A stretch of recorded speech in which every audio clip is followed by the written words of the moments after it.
Oh, hey, who's that handsome devil? What's going on, ladies and gentlemen? Dramatifier himself, Halfpint, once again. And today, we have another very special occasion. It's good to see all your fresh faces in here once again. We're going to be talking with the awesome Bordeaux Black here very shortly. But, if you haven't already, link down below is a link to the Discord server. You can hop in there, and inside that Discord server, there is what's called, yep, Subverse Chat. Go inside Subverse Chat to the Discord server. Good place to put your questions. At some point in time, we'll probably be taking some questions out of chat, but just because how many people are in here probably talking, if you want to make sure your question gets in here for sure, then hop in the Discord server. That's the that little channel is the best way to make sure you get some attention to your questions, if you have any for her at all. No, they don't have to be Subverse related. They can be anything at all that we're going to be asking and talking about, all that good stuff. Hello! Good to see you. Half pint, full mustache. Full mustache. We're getting there. We are definitely getting there. Yeah, it's been a while since I've seen you guys. A lot of you guys I hadn't seen since March because we took a little bit of a hiatus, but we back once more. We back again. Now, with a new shade of butt pillow. We're falling a little bit behind on things right now, but we're just getting everything organized. And I also wanted to make sure everyone else was good to go when it came to getting their questions in there, because I know some people didn't hear about the fact that you could put your questions ahead of time. We'll be taking all sorts of different stuff. Before we get to, because I know this is probably going to end up coming up as well, and I think it's already done. Let me double check the description. Yes, we will have links to all of her different pages if you want to help her out. Twitter, donation pages, her little Redbubble, and her YouTube channel. So those are all linked down below. If you want to check those out as well, you are more than welcome to do so. We have quite the lineup going on today. Very, very excited. We get started very shortly. Hello, Game Master. Good to see you. We have a lot of friendly faces in the chat today. Get more chat with the jawline and stash. Nice. I'm glad to hear you guys are enjoying the stash. I'm enjoying it quite a bit as well. I think a little bit of change was definitely necessary. It's doing its purpose. It's doing its job. How's everyone doing? That's what I'm thinking, Rayclaw. That's what I'm asking. It's been a while since I've seen you here as well. Can't stay here for long. Like I said, get dinner with the boys. Nice. Good to hear. Good to hear.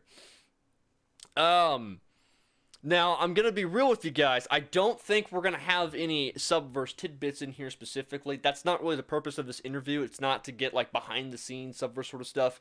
But, I mean, we will talk about Subverse as much as you guys want. We can make that happen. We can talk about just her. We got all that sort of stuff. But I just want to make it perfectly clear. Don't come in here expecting, like, she knows what's going on inside the next update. Ask her all the questions. Because I know she doesn't even know what's going on in the next update specifically. So no, don't just temper expectations on that. Red Queen, yeah, I got that during my Devil May Cry days. That's hella dope, dude. Hella dope. I did it for a couple of skits. I think you guys are going to like the layout that we got going on here. 100% live dedication to BB. Nice. Yeah. We got it going on, man. Now, I have had some conversations with the other voice actors. I don't know, and I think you guys got this from, like, the live panels. I don't know if we'll be doing those live or not. If we get those to happen, I would love to have more interviews as well, so we can have conversations with all the different voice actresses and actors of the game, because I know you guys are very excited to hear from them as well.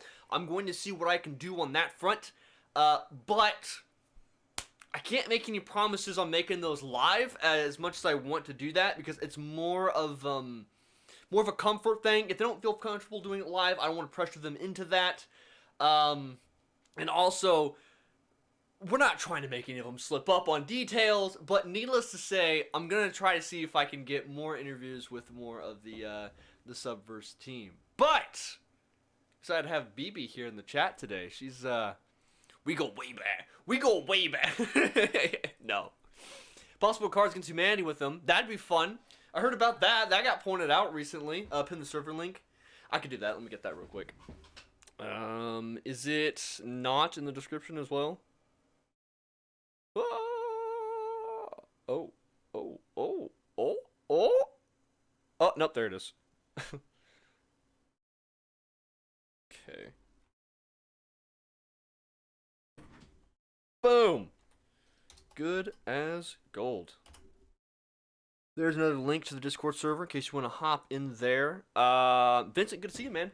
Missed that big fireside chat. Hope we get some of the unheard ladies next round. Here's hoping, man. Yeah, that was. I mean, that's not easy to organize. I'll say that much, man. I need Lumia. I mean, I got, dude. Thanks for bringing that up. I got to bring that up with her. Because we never clipped it. I got to clip it and put it on Twitter at some point in time. But if you guys don't know, me and Mickey played the Halo Infinite Flight, and there's a voice inside of there that literally just sounds like knockoff DEMI. It's fan-fucking-tastic. This is the way we put it. It's like, no. They're not the AAA company. That's the knockoff DEMI. DEMI's the real one. DEMI's, as we all know, DEMI's the real. Hey, 69 viewers. Nice. Don't forget to hit the like button, by the way, for more people to see this sort of stuff. Do you think BB will buy an amazing butt pillow using the discount code Halfpint? I don't know, but you could use the amazing discount. Brown Coat, why don't I want you to bring that same comment back up when the chat begins. There's a reason for that. I don't want to say it now just yet, but do me a favor, bring that comment back up when the chat begins. How about that? Link this YouTube stream to the official Subverse Discord. You could. It's up to the mods.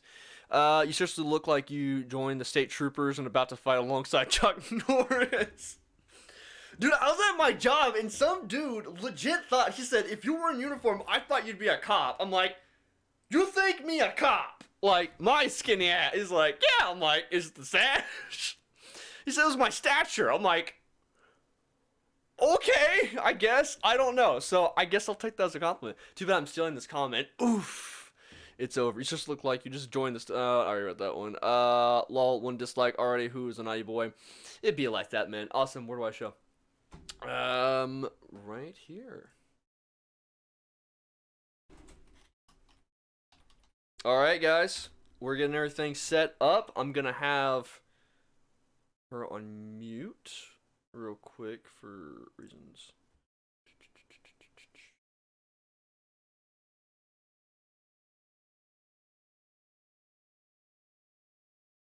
Oh, okay. Discord's being funky.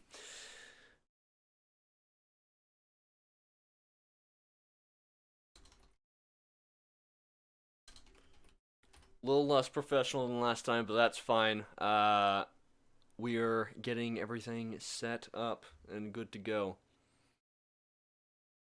Things don't always go necessarily as planned. Hello, welcome. I don't have you unmuted just yet, just in case you needed to get anything out, but are you ready to get started? Alrighty, ladies and gentlemen, welcome, the one, the only, where's the unmute button? Where's it at? There it is! Bordeaux Black. To make a dramatic entrance, leave you all waiting in anticipation. Mwah! So welcome to the fireside chat with that's not the right one. That's not even the right button. Hello, my darlings. Hello, HP. It's been a while. It's been a hot minute, but we're finally back at it once again. Let me get the fire going, the smooth jazz playing, and we're back once again with more fireside chatting. All right, I'm gonna get hot, sexy minute. I want you to know I also have the YouTube link open on mute, so I see your buttress butt very clearly in the background. Hey, we got new colors and everything. That's when cue the line. You've got it in Demi Gooch Gray. It's perfect. Demi Gooch Gray. That's actually like a tealish kind of color, but I wouldn't mind like a dark blue. Where's my dark blue at? God damn it! So really funny. With the wonderful buttress butt pillow that I got from HP for my birthday, it came with these little keychains that were also kind of demi-colored, and I'm like, you know, oh my God. I wonder what would happen if I took a like a bright, metallic, shiny Sharpie and gave it the details that Demi has in her rigging, and now I have 3 keychains that are Demi butts, and I'm like, I haven't really decided what I'm going to do with them. Maybe I'll raffle them at some point, but or just give them as gifts. But I have 3 Demi butts now. Yeah, I mean, you customize it, put like a little signature on there. It's like the one exclusive Demi butt. Get your Demi butt today. Non-official Studio Foul merch. There you go. Just Bordeaux Black artistic interpretation. Yeah, it's. I have. There are certain limitations, but anything that is my voice alone. Obviously, folks who've been following me on Twitter, they've seen that I have done Demi fan animations and smut and not. I have the ability to do that, so that's kind of a cool, fun avenue that allows me to explore her a little further. Kind of a unique experience, yeah. Yeah, no, it's very different because I was like, I wasn't sure whether or not that would be legally acceptable, but Studio Foul owns Demi and Subverse and her design with limited license, but they don't own my voice. So it was like, hey DC, can I do this shit? And he's like, sure, whatever, do it. I'm like, great. Fantastic. You can own my character, you can't own my voice. That is fantastic. But I mean, anyways... I'm really grateful to them. The casting directors, or not casting directors, big studios can be difficult about when or not you use voices. I mean, you hear about this all the time on voice actor panels at like the infamous Hall H and other big conventions and the like, that they can do likenesses, but the moment you start bringing up a name and start bringing up images, you start talking about legally owned properties, it becomes a little bit tricky. So I was very, very grateful to DC for letting me get away with that. You almost like hear them start scratching their legs as they get more nervous as you're getting close to that thing of like, I don't think that's legal, hold on. No, they're great. It's more he's like, my lawyers might not be happy, but if I say so, yeah, his word is God, so That's true. I could definitely see that. Oh my god, you guys are just showering in the questions right now. Awesome. So, 2 things. First of all, looking at the Discord. There is your answer, by the way, guys. Do you think BB will buy an amazing butt pillow with the discount code Halfpint? Well, she already got one for her birthday, but you can definitely get one with code Halfpint. Yeah, by the way, there is an official Halfpint code for buttress pillow. I did see that. Life achievement right there. It's awesome. I don't make that much money from it. That's not the purpose of it. I'm just glad to have it because it's like a bucket list thing. Yeah, it's like, I got endorsement from Buttress Pill. Let's fucking go. But we do have a question from Joshua Story. Would you looky there? He says, hi Josh. He says 2 questions. What are you wearing and cash or card? Uh-oh. Of course. So I apologize for my lateness. I was finishing voice actors who have not been able to get to the gym because, real world and all that stuff have been reduced to doing our workouts in our living room. And if you're going to have the camera in my living room, Josh, you need to at least give me the card information in advance. But no, I literally just jumped out of the shower, so I am currently in a towel. I mean... works for me. Yeah, I barely even scrap things together, honestly. Like, I was like, okay, I gotta write down these, I gotta organize these questions, I got the overlay ready, I gotta do this, I gotta do that. And so I ended up like, fuck it, I'm gonna go take a walk. And so I took a walk, I got my phone out and started taking notes. And you know what? It's nice to get those juices flowing. It kind of helps you organize and get things out a little bit better. Exactly so. A little endorphin never hurt. I also, just for your convenience, have pulled up, hi guys, I'm also in the Halfpint Discord, so I'm looking at Subverse chat right now. Is that where I'm supposed to be looking? Yeah, that's where we're going to be getting most of the questions at. All right. Oh yeah, look at all these questions. Down below, we will have all of BB's stuff linked in case you want to go check out her YouTube channel, Redbubble, donations, and all of that good stuff. Spiders, we'll see you later. Thanks my for hanging Gumroad, out. My Ko-Fi, my Patreon, those are the big ones. All the Twitter is the biggest one, obviously, because that's where I post just about everything that I'm doing, except for the stuff that I am NDA for. I'm gonna have to kind of skim through some of these. I never got the chance to really organize some of these questions, and some of them are pretty lengthy ones, so I might have to kind of just like chop them down real quick. We already have somebody asking about the yellow heart. Uh-oh. Oh, that's sweet. I might be able to give them a version of that. Actually, one just sort of popped out at me as I'm sort of just scanning here. You mentioned that you were part of theater and this comes from Belden's Fire. You mentioned that you were part of theater and burlesque world in your past and in my current, actually. Did you ever happen to venture into the more or less cultured wham stages world as well? Um, think burlesque meets Gallagher. Wow, what does wham even stand for? I have to Google this. Is this a Yeah. wrestling thing? I just think the band for some reason when I hear Wham. Hold on. Yeah, it's not spelled that way. It's WAM Oh, stage. Wham stage? Wham Yeah, I'm looking what it is. stage. What do we got going on? Wham So dancers. the answer is clearly I have not. Wham Theater moves forward with its season and its mission. So the answer to your question is I have not. I'm going to now check this out. I am learning things.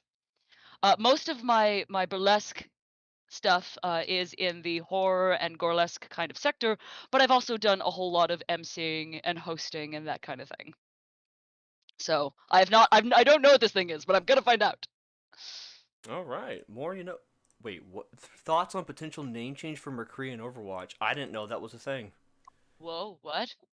Yeah. For whose Uh, name is being changed now? McCree allegedly. I mean, that's a good jumping off point because you've been doing some Wait, voice work for what? Ash, but why is McCree's name getting changed in Overwatch?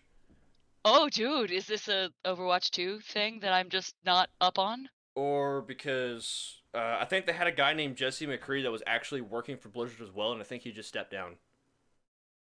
Wild. Name change? This is like all over the place. We just got, yeah. Overwatch McCree name change request gets huge boost as Blizzard sacks dev. Oh! Oh Wow. no! Okay, well We I'll have we to. have stepped into. How about we sidestep the Blizzard uh Yeah, shit for the moment? that's a whole shitstorm we're not gonna tackle right now. It is. Here's what I will say about content of Overwatch. Being that a lot of the artists and being a lot of the animators and independent artists I work for are not formally associated with Blizzard, I have absolutely no qualms bringing all sorts of entertaining Blizzard character stuff to life, being that I am not a Blizzard employee. Na-na. Ew. Makes things a little bit easier that way. That is how we're gonna answer that, and now we will move on. Another question by the guy that asked about the yellow heart. He also said, you tend to use the term adult voice actress when not safe for work voice actresses or like that seems to be much more common. Reasons or thoughts? Oh, no particular reason. They're interchangeable.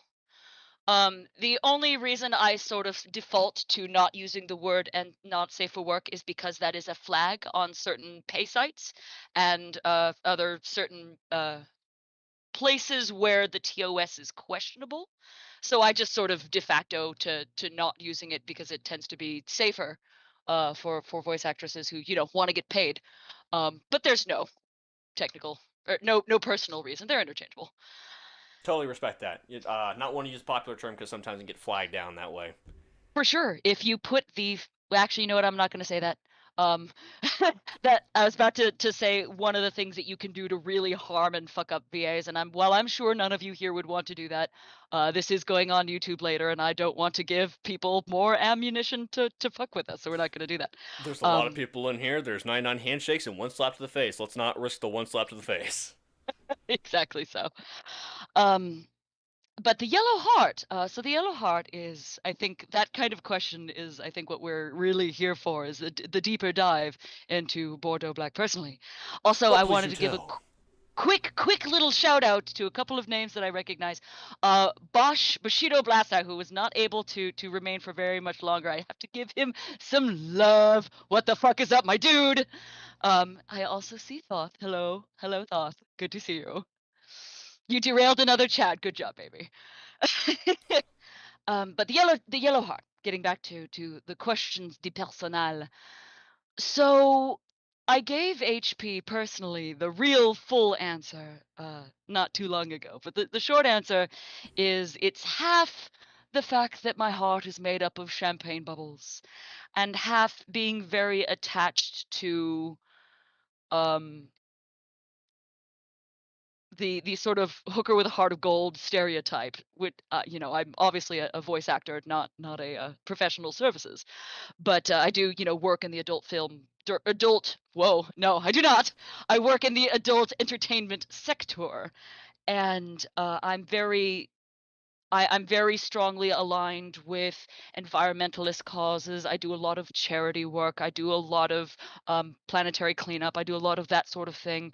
And I always found it very amusing that, the world has this idea of uh, anything adult entertainment related being dirty, being morally repugnant. The women in it are stupid and don't this is really ugly perspectives because here's me with two, and here's me with 2 degrees choosing to do this by choice, who is also in her daily life I would consider a very gregarious person who works in charity and helps clean up the planet. So just this nice bean, and I really loved that sort of very kind fuck you to that perspective that anybody who works in adult entertainment, it has to be either stupid or seedy or dirty or anything, things like that. So it's a nice little rebellion. It's a very artistic point of view as well. I think it's a nice little symbol of representation of a lot of things that you have a viewpoint on. Thank you. I've seen occasional people use hearts just because it's their favorite color and such, but that one's just a cute little piece of Bordeaux trivia. It's more than just a favorite color. It's also like a little personal identifier that I can put out into the world. It's me saying this gets my personal love more than just general affection. General affection is like the red heart. The I really sign on for this is the yellow one. Did you guys know you signed up for Bordeaux trivia? I think isn't that what this is? Trivia time! Da-da-da-da. There are so many more questions pouring in. Okay, let's get through some of these. You do have a heart of gold. Hi, Prune. Thank you, my love. That's very kind of you to say. The appreciation. Oharu, hello. Good to see faces that I recognize. And they are absolutely right. That is the stigma, and I attempt to fight it every single goddamn day. one piece of media, one person at a time. If you can be any fictional character, which one would you be and why? Me personally? My life is already pretty high fiction. I was saying to my mates this morning on my way out to go pick up Banh Mi and go get the workout done before the interview. On my doorstep was a packaged book from a horror author and podcaster who I will definitely provide information for later because he's a brilliant individual. But he had gift wrapped me a copy of his book, and attached to it was a small vial of what appeared to be blood, and I assumed that it was okay, this is going to be some cute thing. And I'm like, okay, but it looks viscous, we're near spoop season. And I upend it and turn it around like, nope, that's actual blood. Bless his macabre little heart. I have no idea what I will do with it, but it was this very vampy gift. And if he had arrived but 30 minutes later, he would have seen me on my back porch, or it would have had the ability to see me on my back porch, topless and watering my plants. And I was saying this to my friends. I'm like, what is my life? This is my life. This is my life. It all started from just a little bit of blood. I know some amazing artists and some interesting people, and the fact that I balance this, my academia, my adult work, my performance life all at once. One of the best compliments I ever got was that I am like a kink novel fantasy, and I have, fun parties on the weekends. So I'm already living a life out of some fucking kink novel. So I'm pretty sure the fantasy life that I would live would be my own. Kind of sound like my brother in that regards, where his life is kind of like the fictional thing. He does all that crazy stuff that people don't, just, like, they have that barrier in their head that tells them, I shouldn't do that. And you really think, like, why? Why not do that? He's that kind of guy that does that thing just because he's like, yeah, sure, fuck it, I'll do it. I'll have a party just every weekend. Why not? I mean, I don't party every weekend, but especially during this particular thing when you have to be careful about distance and all of that good jazz. But sounds like your brother's an interesting individual. Very heavy on the social life. That's for sure. Yes, that we both have in common.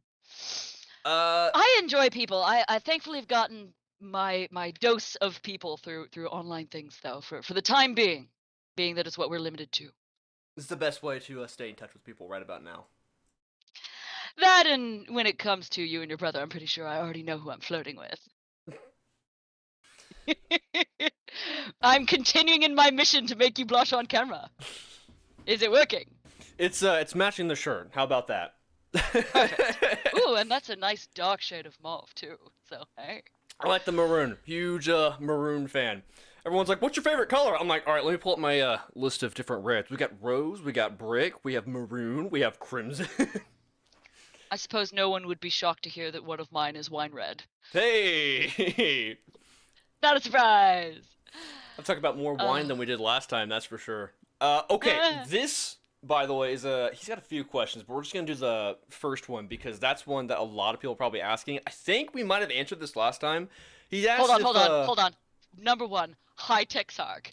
One of my co-stars is here. Hello, Texark. Bordeaux Black does sound like a much better alternative to Christian Grey. Oh my god. My darling. That's okay. For one, fuck that abusive asshole. For two, biggest compliment of the day. I am keeping that one like a feather in my cap. Thank you, sir. The love pouring in chat right about now. Hell yeah. I mean, I'm looking at it on the YouTube thing, and I've also kind of got the Discord open. I see a big link to the buttress pillow. What is the most questionable topping you like on your pizza? Ooh. I mean, the obvious one is pineapple. I do love a good Hawaiian. I don't. You have opinions about this, I see. A little bit, just a little bit. Nothing major, you know. It is what it is. Yeah, he's gonna be my controversial fucking opinion for the hour. Pineapple does belong on pizza. Sorry, guys. People are so aggressive about that. It's like, no, you can't have it on there. No, you have to have it on. It's like, guys, if you don't want pineapple on your pizza, just don't get it. Yeah, pretty much. I am team. I like Hawaiian, but also there are times where it doesn't belong because there are pizzas where pineapple doesn't go, like a good margarita. So yeah, we'll just be over here in team, central, team balanced. Let's go. Okay. He's back again. Greetings. Yes, gray, bad, black, good. Nice. Black is superior to gray, yes. Jay Salt is asking, have you ever played Subverse yourself? If so, do you like it? Yes. I have. I haven't played the new Pandora stuff yet, so I actually am not familiar with all of what's released in that apart from what I've shot for it. But when the game first came out and HP was streaming and stuff, it was actually his stream that made me go, oh, I wanted to play this because I'm in it and all of these other amazing people are in it, and it's the love child of all of our work, and I also wanted to see what the studio produced and get my own opinion on the gameplay and stuff. But it was watching HP stream of it and it made me go, oh yeah, this looks really cool, I'm gonna go play it. Okay, first of all, we're dividing the comment section right now into pineapple and not pineapple. Also, the Gamertron show just showed up. What's going on, Ryan? Good to see you, man. Hello, Ryan. Hopefully you are less stabbed. He works in some tricky lines of work. I don't mean stabbed by a person, more like stabbed by flying piece of construction work. Oh, good lord. But that man is a tough, strong Canadian, and I love him to bits. It has been a hot minute since I've caught up with him. I definitely need to do some catching up. Gamertron, hit me up, my dude. We need to have some conversations for sure.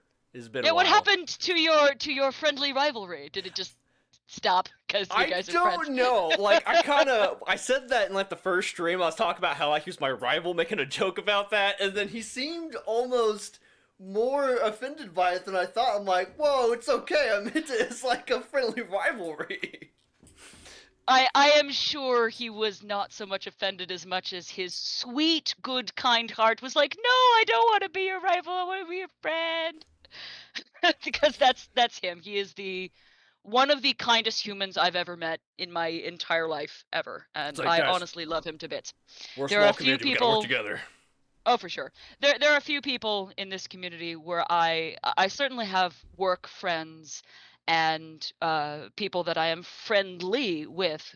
But there are a few people in the community that I would say that I pulled friendships out of. He and I now personally know each other.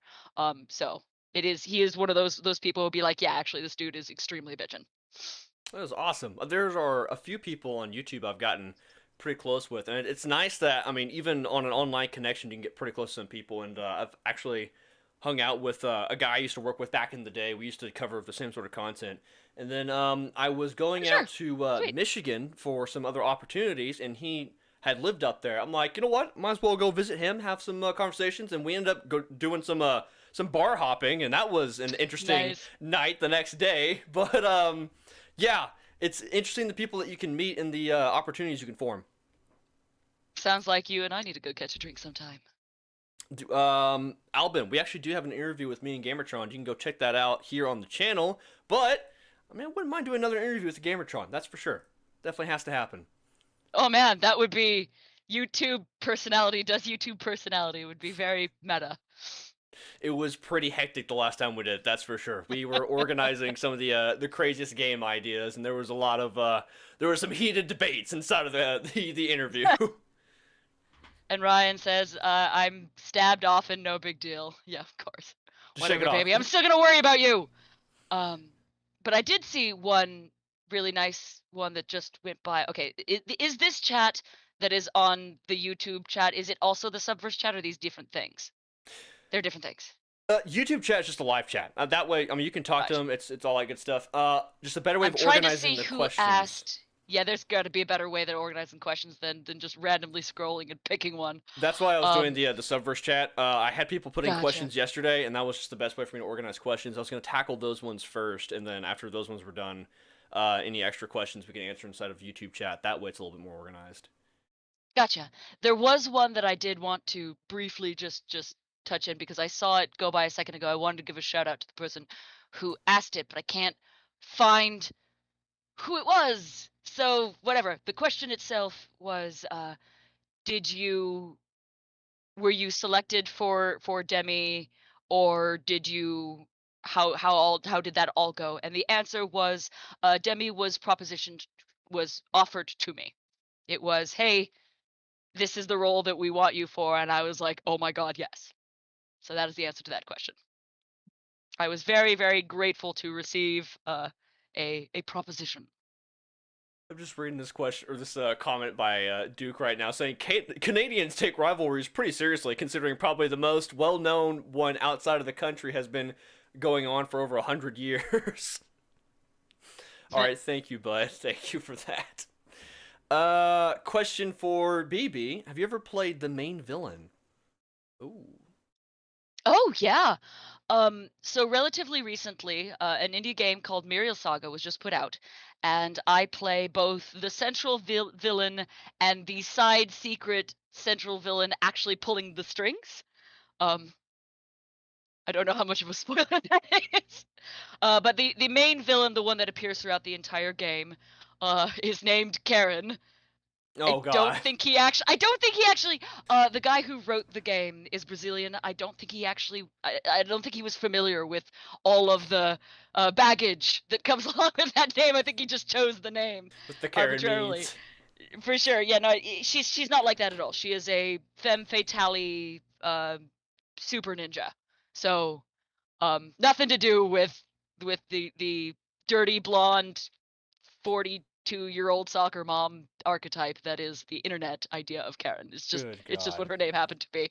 I always feel bad for women actually named Karen. They did not ask for this. No, they did not. Rest in peace, my mother. Rest in peace. She just now figured out the Karen meme recently. Oh no. She did not like it. I'm like, it's okay. It's a meme. We don't assume every Karen is a Karen. We promise. Not everyone. Not everyone. Some of us are adults and can tell the difference. Maybe a few of us. Just some. But yes, I get to play Karen, who's this very, she's this very, oh, you poor little darlings kind of character. And I also got to play the central villain behind her pulling the strings, which I won't reveal any other details around that because spoilers. But it was actually one of my favorite acting forays recently, simply because by the end of it, she is completely losing her mind and falling apart. And it takes a lot to portray that honestly. Anybody can scream into a mic and act like a psycho. That there's no acting skill there. To handle that in a way that looks believable and emotionally relatable takes a whole lot. I want to point to, oh God, Heath Ledger's Joker, for example. I am not crazy about the Joker character. However, I love the fuck out of Heath Ledger. He rest in peace, a fantastic actor. But he brought that character that was agent of chaos and brought it in a way that was honest and authentic. Usually that trope, the agent of chaos, is just, you're a villain, because I am. There's nothing to it. Nah, it's not interesting. And he made it interesting. Or, oh God, what's a really good villain that you feel for a whole lot throughout the whole thing? I would personally say Handsome Jack. Oh, yeah. Oh, for sure. There's a lot more depth to him than when he's first portrayed in the beginning of the game. Oh, especially with the little bits. Borderlands 3 spoilers. Plug your ears in if you don't want to hear this. The bits with his daughter and his wife. Oh, they hurt. I forgot about that actually.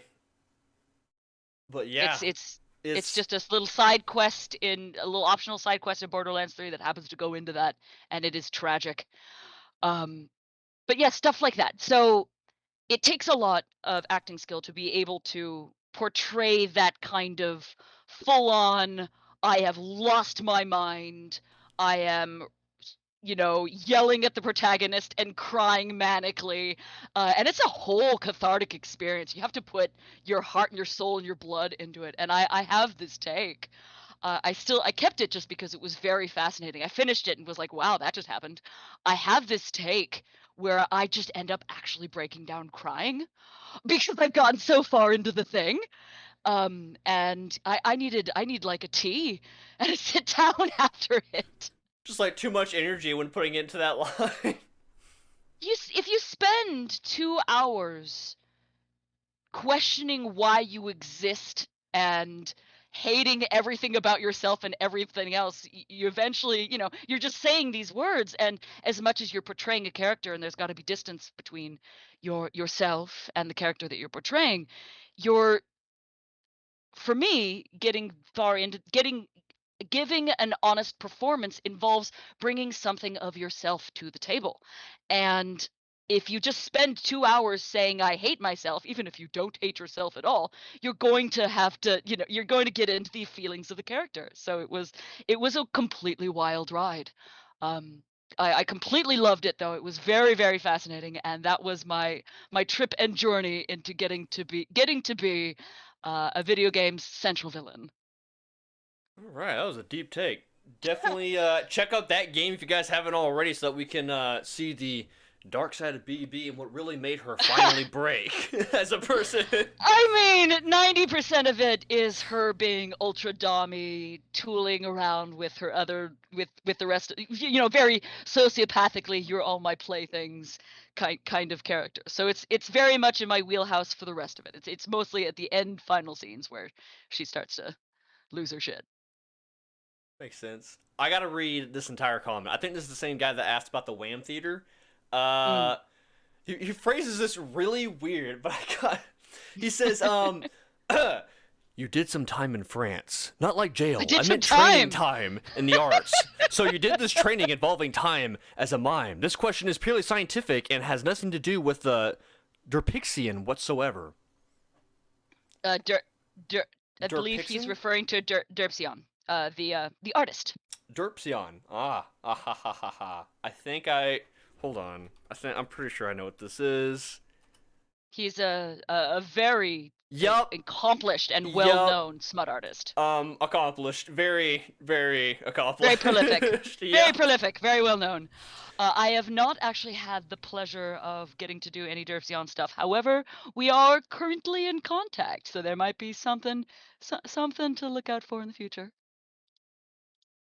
After doing her time in France, of course. Oh yes, after doing a quarter in whatever, doing a nickel in whatever French prison I was in.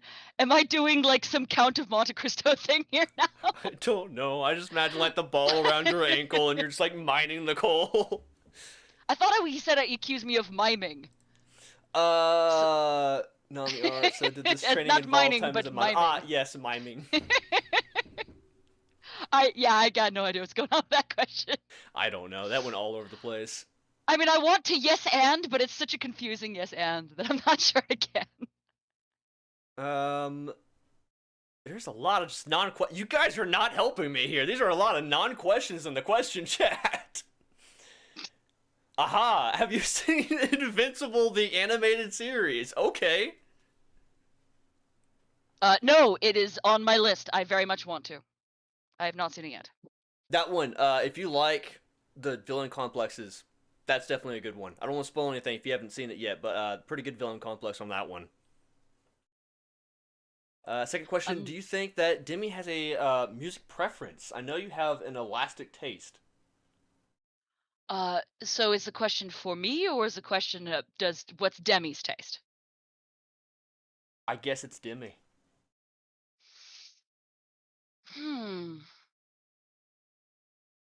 Give me a minute. I have to think about the character herself.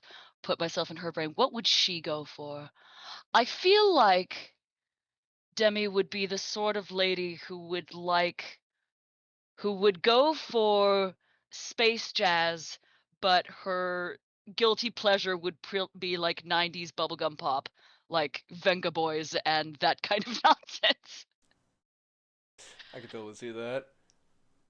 I mean, I have seen, and bless the people who've done this, I've seen some cool Subverse playlists on Spotify, which is incredibly flattering, and I think is a cool little extra venue that you don't usually see. I mean, being a Spotify user myself, I see a lot of fandom type playlists, and it always makes, I mean, as a musician, obviously I'm gonna love this particular venue of expression, but I always really love fan works that sort of break the norm. You see, fan art is really gorgeous, fan animation, that's really cool, but like fan AMVs, fan music videos, fan playlists, that's kind of gets out of the box a little, and I find that really cool. Different from the norm that you would expect. I mean, not that I am knocking. I have. Oh, good lord, the fan art has been amazing. It's slowed down somewhat at this point, but there's literally one that I have on my queue to retweet some point today. But there's just been a whole range of people, both, you know, really, really creative, incredible amateurs, all the way to super ridiculously pro. And it must be such a ride for Zung Fun Din to see his babies turned into recreated. And I love it. I am super, super crazy about it. Anytime you see a piece of fan art that I have not retweeted, tweet it at me so that I can retweet it, because I love supporting these individual artists, and people do some crazy amazing stuff. This next question is going to be a bit of a bigger one, because I feel like I already know what this is going to branch off to. Also, Gamertron, Prison, did you miss something? No, someone just asked a very silly question. Wait, no, hold on. Yes, why, darling, of course. I was jailed for all of my fabulous heists, all of the world traveling and art thieving that I've been doing. All right, actually, before world is Bordeaux fucking Black. Before we even get into this question, do you guys understand the amount of range that she has in her voice? She sent me this little clip of her doing different characters and stuff, and she has a huge range of accents she can go between. Many of them. I don't think people really understand just like how big the range is. I am super flattered. Is there a way that you can just play that clip I sent you? I could, yeah. If you Do it. wanna just do that, Get let's it? find that real quick. So what I was doing was, I can't tell you what animator I was working with, but I was recently working with one of the big names who's doing some Overwatch stuff, and I like, well, there's a couple of characters that I'm very proficient at. In fact, I got started this whole not safe for work career doing, and there's a couple of other ones that I work through. One that I capitalized on some accent training, and I just put together a sampler for him, and just for funsies, I sent it to a couple of people, and HP was one of them. So this is that sample. Whoa. Alright, get ready for a loud beep noise real quick. Do it. Ah, there we go. Alright, that way you can hear it as well. Here is the voice clip. We'll let you decide. Chloe Arlings is one of my tightest impersonations, and it's something I've done a lot of. We'll let you decide. À la vie, à la mort. A perfect 10. Yeah, there's a whole bunch of Désolé. widow at the front. When I was a girl, I always had a fear of spiders. I was told their hearts never beat. But now I know the truth. At the moment of the kill, they are never more alive. Oui. And, while I'm at it, Jesse McCree. Been a while. If you and I walked into a bar, chances are we'd leave with some trouble on our hands. My business, my rules. Let me handle it. Just getting started. Play nice, play fara. Sky's clear across the board. Zarya, ready for duty. It is notable that I read second line with Zarya voice. That said, I'd never auditioned against her Tracer. That shit's solid gold. Do you even lift? Privyet, Lord Artvark. All of Mother Russia knows you Okay, have good it's fine. flex. It's fine. And of course, we cannot forget the doctor. Questionable judgment. Slechtene by the Frau Doctor. Mercy, in Bereichsdienst. Mercy, on call. Someone call the ambulance. I don't think that's such a good idea. But then again, I am only a doctor. Be careful out there. And Dubliner is one of the accents spoken in my native house. So, are you finished? Moira is here. My will made real. That's the whole thing. Nice. Just do an entire skit or game just entirely voiced by one person. Just BB. Yeah, I was gonna that's say. it. I've even there's been a couple of diva things that I've done recently, and while I have not a whole lot of confidence in my ability to continue to speak in her voice, there's a big difference between, so as an impersonation artist, there's a big difference between being able to affect mimic sound and constantly talk in their voice. The audition, that particular sampler was all characters that I could continue to speak in that voice, while I can sort of pitch my wants to be up here and and that kind of sort of thing. Her voice is a whole lot. I mean, I may be a soprano, but she has a register that I just can't quite personally access. So it's not. I can no fair. I can give the mimic, but actually speaking in that voice is not something that I've spent as much time practicing. I don't So think all of that's a those very easy characters thing are the to ones do I can work either. on. It seems like it's I don't want to say like you have to naturally have that sort of voice, but it definitely seems like there'd be a huge gap or disadvantage if you don't naturally have that sort of a high of a voice.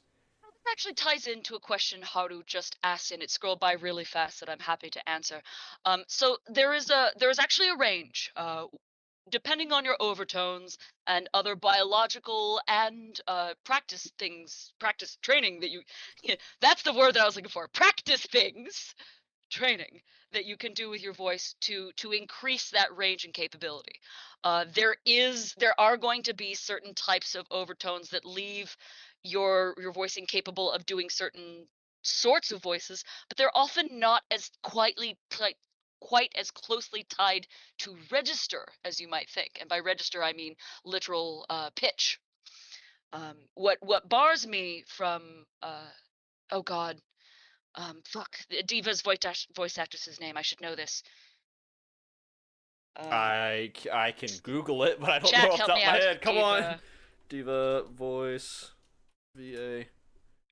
FVA. Yeah, Awesome. it's Charlotte Chung. That's Nice. the thing. I knew it. It's Charlotte Chung. What bars me from Charlotte Chung is not so much her range, which because guys didn't get up here. This is not terribly hard for me. I'm a soprano. This is an area that I can be in. But she has a certain lower gruff to it at the bottom of her voice that's very nasal and is the best way I can describe it's I mean, this is a lot like describing wine. Describing voices, you have to get very adjective descriptive. But there is a certain ping to her gruffness that is just absent in mine. So yes, that kind of biologically bars me, but it doesn't biologically bar me from every type of voice type in the world, being that I've got an instrument that does this, but it also has a range of capability both in pitch and in overtones and timbre. There are plenty of voices that I'm going to be able to voice match much more tightly or just characterize more authentically than others. It's one of the reasons why voice actors get a voice type. Jennifer Hale, for example, I know I love to talk about her, but take her for example. She goes very well towards the soldier voice because her higher register is very soft and gritty. And so her character type ends up being these, the tough badass archetype. So that's what we associate in media with that kind of character, versus someone like something softer, Chloe Hollings, who's got that the very 1920s 1930s femme fatale, specifically the French invasion kind of very sort of this sort of thing. What we think of as as Western media consumers as espionage and sexual. So it's very much hearkening to what we feel they work towards, and that's what creates voice archetypes in the first place. But I've gotten off the tangent. The point is, you have the biological ability to capture a range of voices with whatever you've got. You can train it. There are certain areas that you won't be able to access, and that is okay. That's why we have more than one person voicing all of the things in the world. That makes sense. It's a pretty good way to describe it. It's kind of it's yeah, I could definitely see why it's not as easy to just describe it other than using adjectives to describe the different tones and registers. Sure. I mean, there's a lot of if you asked a sound producer exactly what it was, they could give you a list of what exactly it is, but it would be very technical and kind of a somewhat uninteresting dry read. For sure. Absolutely, for sure. Okay, this was the question I was wanting to ask earlier, because this one's definitely going to branch off a little bit to a different discussion. Do you feel uncomfortable knowing that people polish their wood on your voice? Or I guess... Not even a little bit. I don't want to... I don't want to invite a whole hecton of DMs of that particular nature, because I get a lot of them already. But I will just say this here and now. I personally find it very flattering. I love the idea of bringing more pleasure and beauty into the world. And if that involves you getting some enjoyment out of my work, then I am very happy for it. To each their own, I say. No, I mean, I wouldn't... For me, I would not have gotten into this particular line of work if I were uncomfortable with that idea. I am literally voicing smut. It would be, to me, I find it kind of bizarre if people are weirded out by people getting off if you've chosen to voice smut. That is for the purpose of getting off. Like, it doesn't make sense. But, no, I do not mind it. In fact, I am very happy for it. There you go. We now answered the question of 5 neckbeards inside their basement real quick. I'm kidding, of course. But there you go. There's your answer to your question.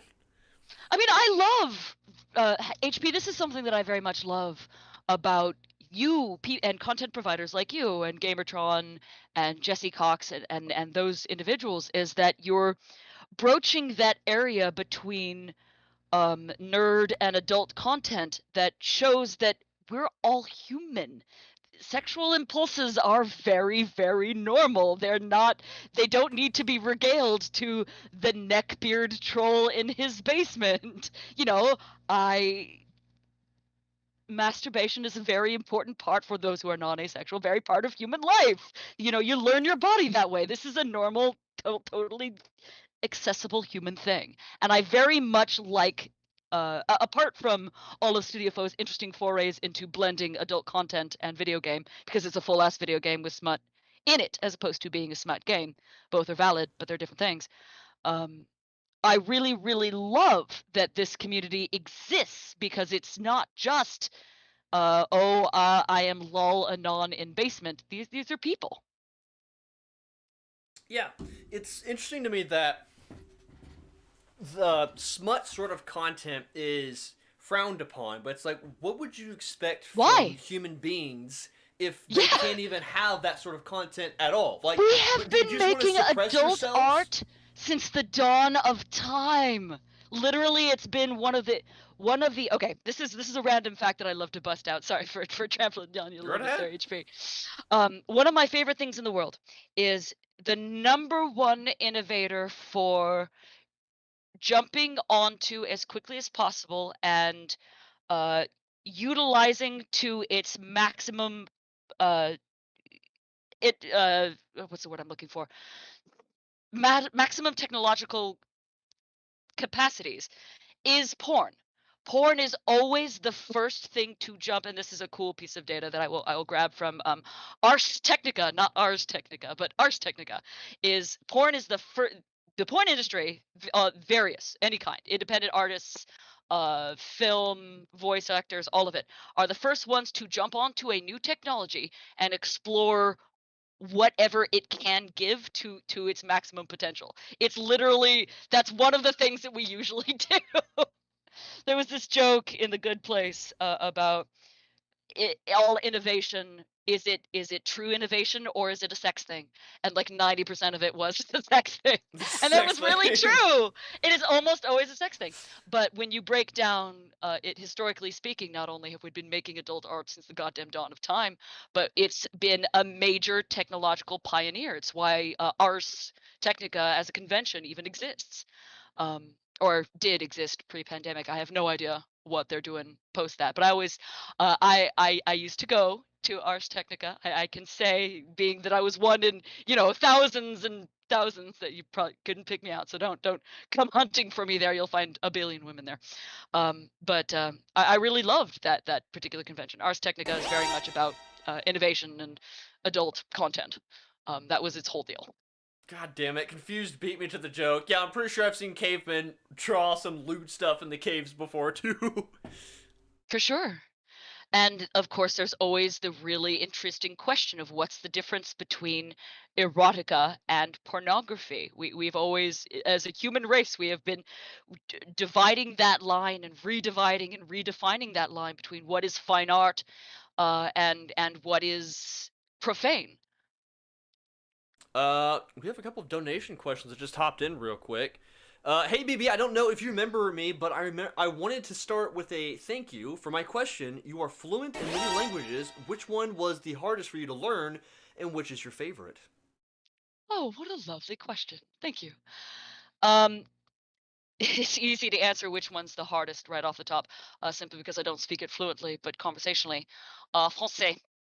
French conjugating verbs is an asshole for a million years. No, it's hard. It's so hard. French is extremely difficult. So that one is one I still struggle with. My favorite language to learn. It would be so easy to say Italiano, simply because when I studied it, I was in the country and falling in love with the culture and what it meant to speak the language, because you can't learn Italian in Italy without loving Italian people and culture. It's coded into its language. But that's the obvious choice. So I'm trying to think about what's my favorite to learn. How many languages do you know? Let's start with that. So obviously I speak that good English. And Good my English. that good English. There's the Queen's English, and then there's the settlers' English, American English, colonial English, That's the best way to put it. Yeah. American English. Which there are two different languages, didn't you know? No, they're the same fucking language. So my Italian's fluent. My French is conversational, as is my Japanese. My Japanese is probably a little better than conversational, but it is unfortunately illiterate. I speak it, but my writing is only very, very, very fundamental. So I generally put my Japanese in conversational, even though verbally it's better than conversational, but textually it's very basic. I mean, God forbid you're putting most of us to shame right now, even knowing this many languages. Thank you. Polyglot powers. Bits and pieces of German. Mostly stuff that came from the operatic training. Any of the major operatic languages I've at least taken 2 semesters of. That would be French, German, and one elective, which is to say one of the non-standard. So you either usually pick Czech or Russian. One of those Russian satellites. That's usually where the most of that stuff is. I took a semester of Russian. I've completely forgot it all. It's all in one ear out the other. Honestly, good luck to any English people trying to learn Russian and any Russian people trying to learn English. It is like the hardest ones to bridge together. English is incredibly hard to learn.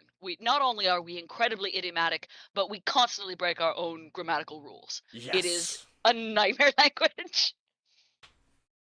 That's also kind of why I had some problems with German. I got pretty far into it until they started teaching us the grammar, and there was a lot of just, I guess, grammatical errors that didn't make much sense when it came to the way they did their thes, because they have like 5 or 6 different ways they say the. I'm like, hold on for a second.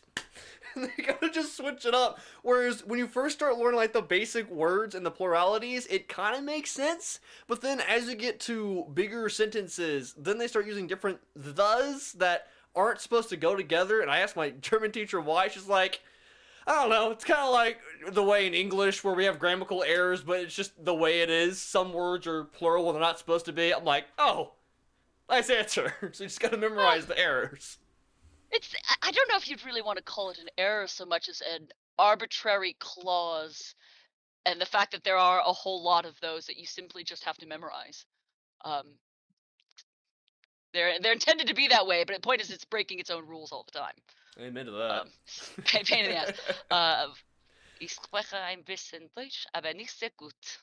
Hi, Baron. What is going on with this right now? No. Arabic. No. Oh, I would love to learn Arabic. Arabic's beautiful. Good luck with that. Best of I was luck actually with coaching.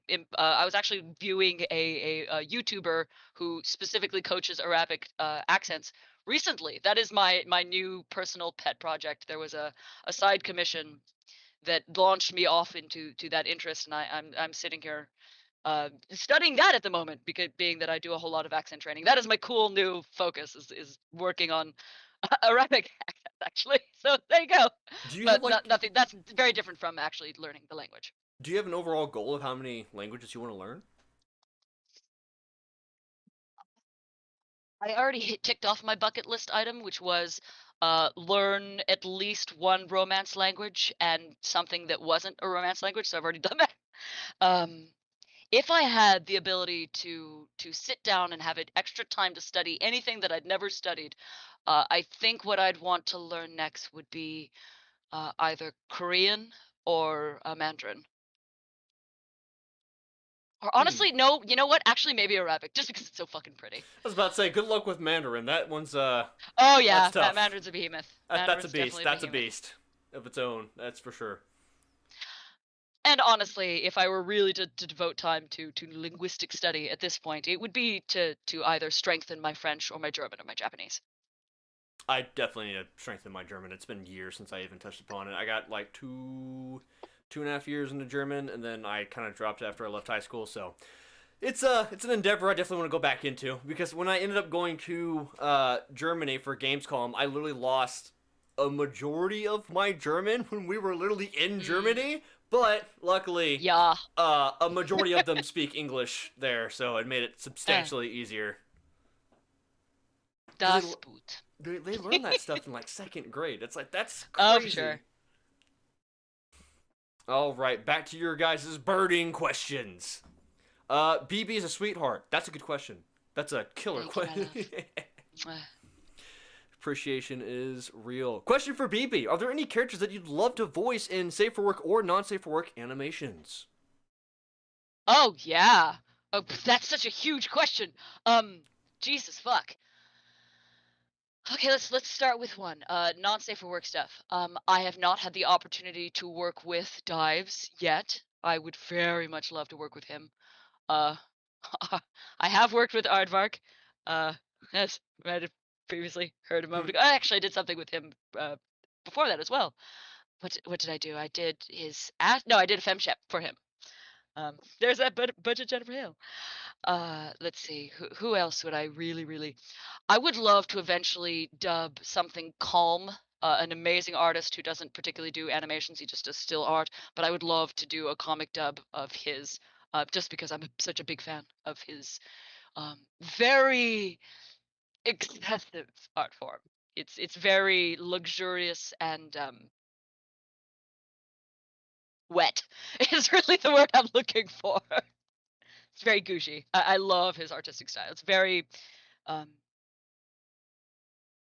impressionist. It's very oil painting. It's very covered in cum. I think you're trying to find every word except for dirty. I mean, it's very smutty. It's extremely smutty, but it's just so.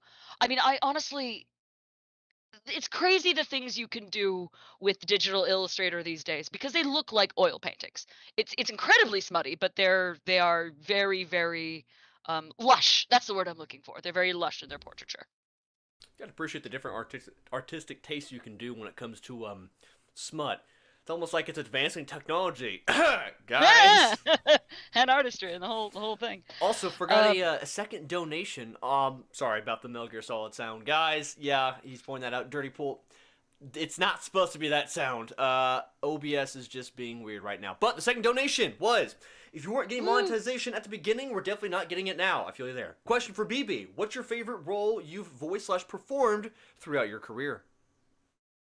Oh, shit, we hadn't even gotten to the character, the vanilla character that I want to do, but whatever, we'll skip it. Nope. It's fine. What was this one? This one was, your the one that was favorite just asked. role you voiced/performed throughout your career. Oh, wow. She's racking through her brain right now. I usually get the, what's your favorite one that you've done as Bordeaux Black? I don't think I can actually answer that question because my favorite role has been something that I cannot associate with Bordeaux Black. Yeah, that one I am under NDA under my real name, so I can't speak about that one. Damn, I would love to. I wish I could. I would love to live in a world where I could blend these two names and I could just have one gigantic amazing resume. That would be bitchin', but I can't do that just yet. Maybe eventually I will say fuck it. But for now, that would be just a massive security risk that I really just wouldn't want to deal with. But my favorite role as Bordeaux Black, I will always have a soft spot in my heart for Motoko Kusanagi, the Major. Of course, Ghost in the Shell. That would be Studio Faust Ghosts of Paradise when they did their Ghost in the Shell. It was the first time that they did a you vote the plot kind of story as opposed to writing their own storyboard. But there's always going to be a soft spot in my heart for that simply because it got me my typecast being, you know, femme fatale, milfy, soldiery, succubaic, that. I like breaking my typecast as much as I can, but it's very easy for us to sit in our wheelhouse and do the things that come very naturally to us. There's still a lot of people that say Code Valentine is canon. Like, there's just like a whole following for that saying that it's canon, I swear. I'm like, All right. That's a very interesting thing to make canon. Random tentacle fucking is canon. Doesn't really change the story very much. So I suppose it could it's got be. Why professional not? voice acting in there. It's got to be canon at this point. True. That it definitely does. All right. Well, we're going to. I'm going to stop the stream real quick, just for someone decided to post this lovely, lovely picture in chat. I'll put it on the YouTube player for a little bit, so some people can take a look at this. I just saw it.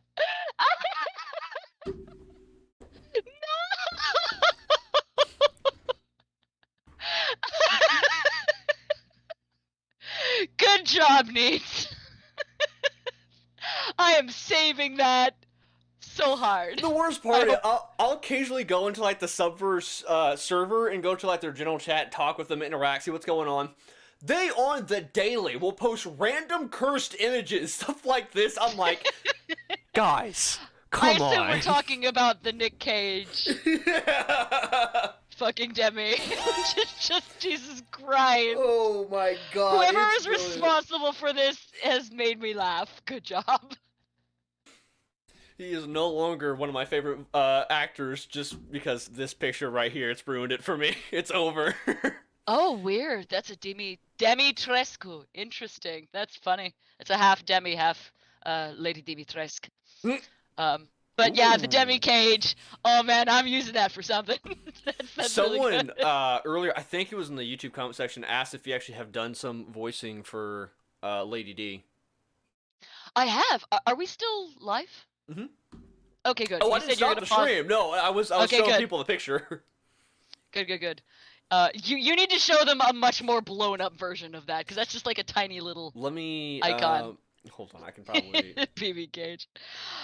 Yes, no, I have done some Lady Dimitrescu stuff. Almighty Patty is the one that I can think of off the top of my head. But good luck getting me to remember the whole list of various animators that I have done a particular character with. That's literally what my Twitter is for, so that I don't have to personally remember it. I also try to keep a list in my resume itself. Oh god, that thing is so fucking priceless. I honestly just want to keep that on screen. The sketching on that is just so impressive. You guys are wondering why I'm working on the jawline? Now you know. We have another $5 donation, $5 Canadian actually. Let's put a little edge into this interview. For both of you, what's the best dark joke you've ever heard? You want me to make... I gotta find a joke on the spot. Ooh. Oh, if you gave... Okay, I will absolutely answer this. I remember there is one... My brain is telling me that there is one that I loved, that it's not feeding me what the joke was.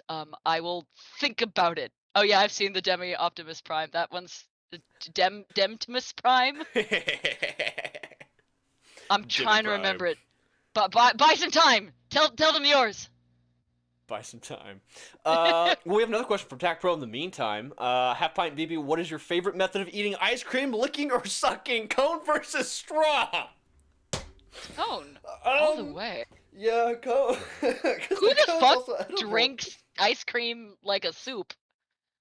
Well, unless you want a shake, but that's not really ice cream. You're sure that, like... I want a cone, double scooped with the straw on top. Jesus Christ. Yeah. We're talking cone. And you look that son of a bitch. Oh, I do love when So HP comes closer to the mic. There's also the Dalek in a wedding dress one. Okay, you guys want to talk about cursed images? I've already made my own cursed image as well of Demi. Oh, really? Funny enough. Yeah, I made this one a couple months ago.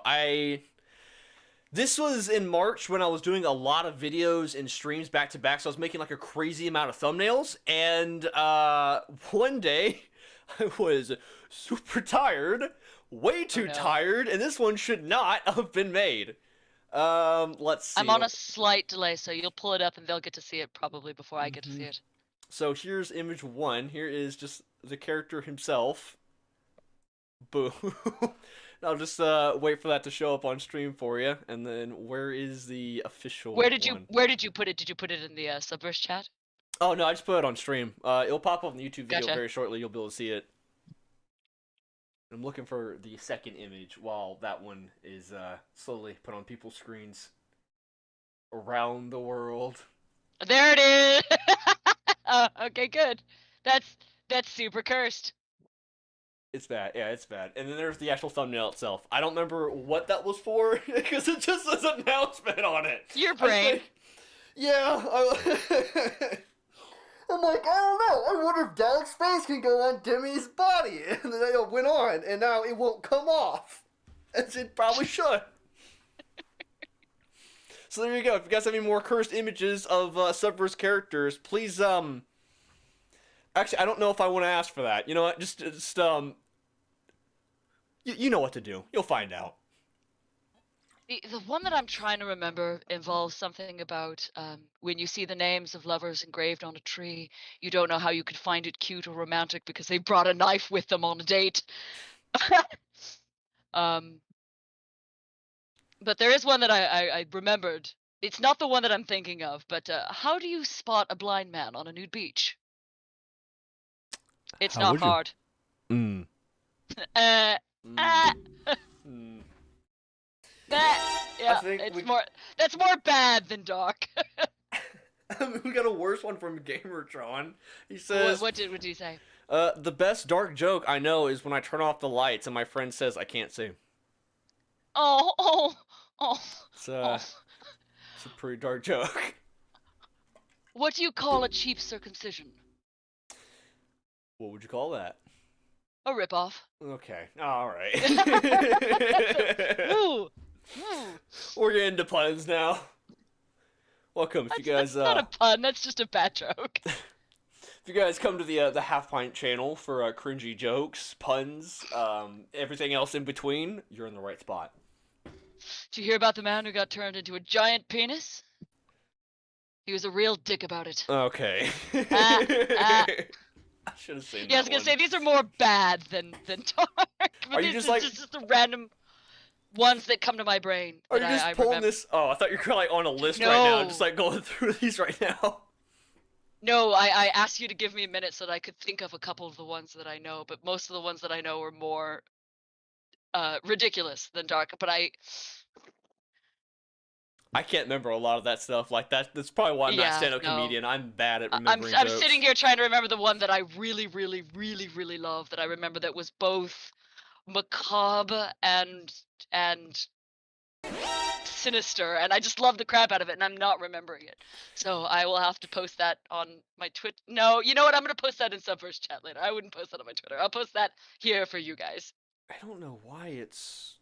Wait a minute. I think I know why it's acting up. So people are putting donations right now, and it's not showing up on screen, so they're not actually able to see it. And on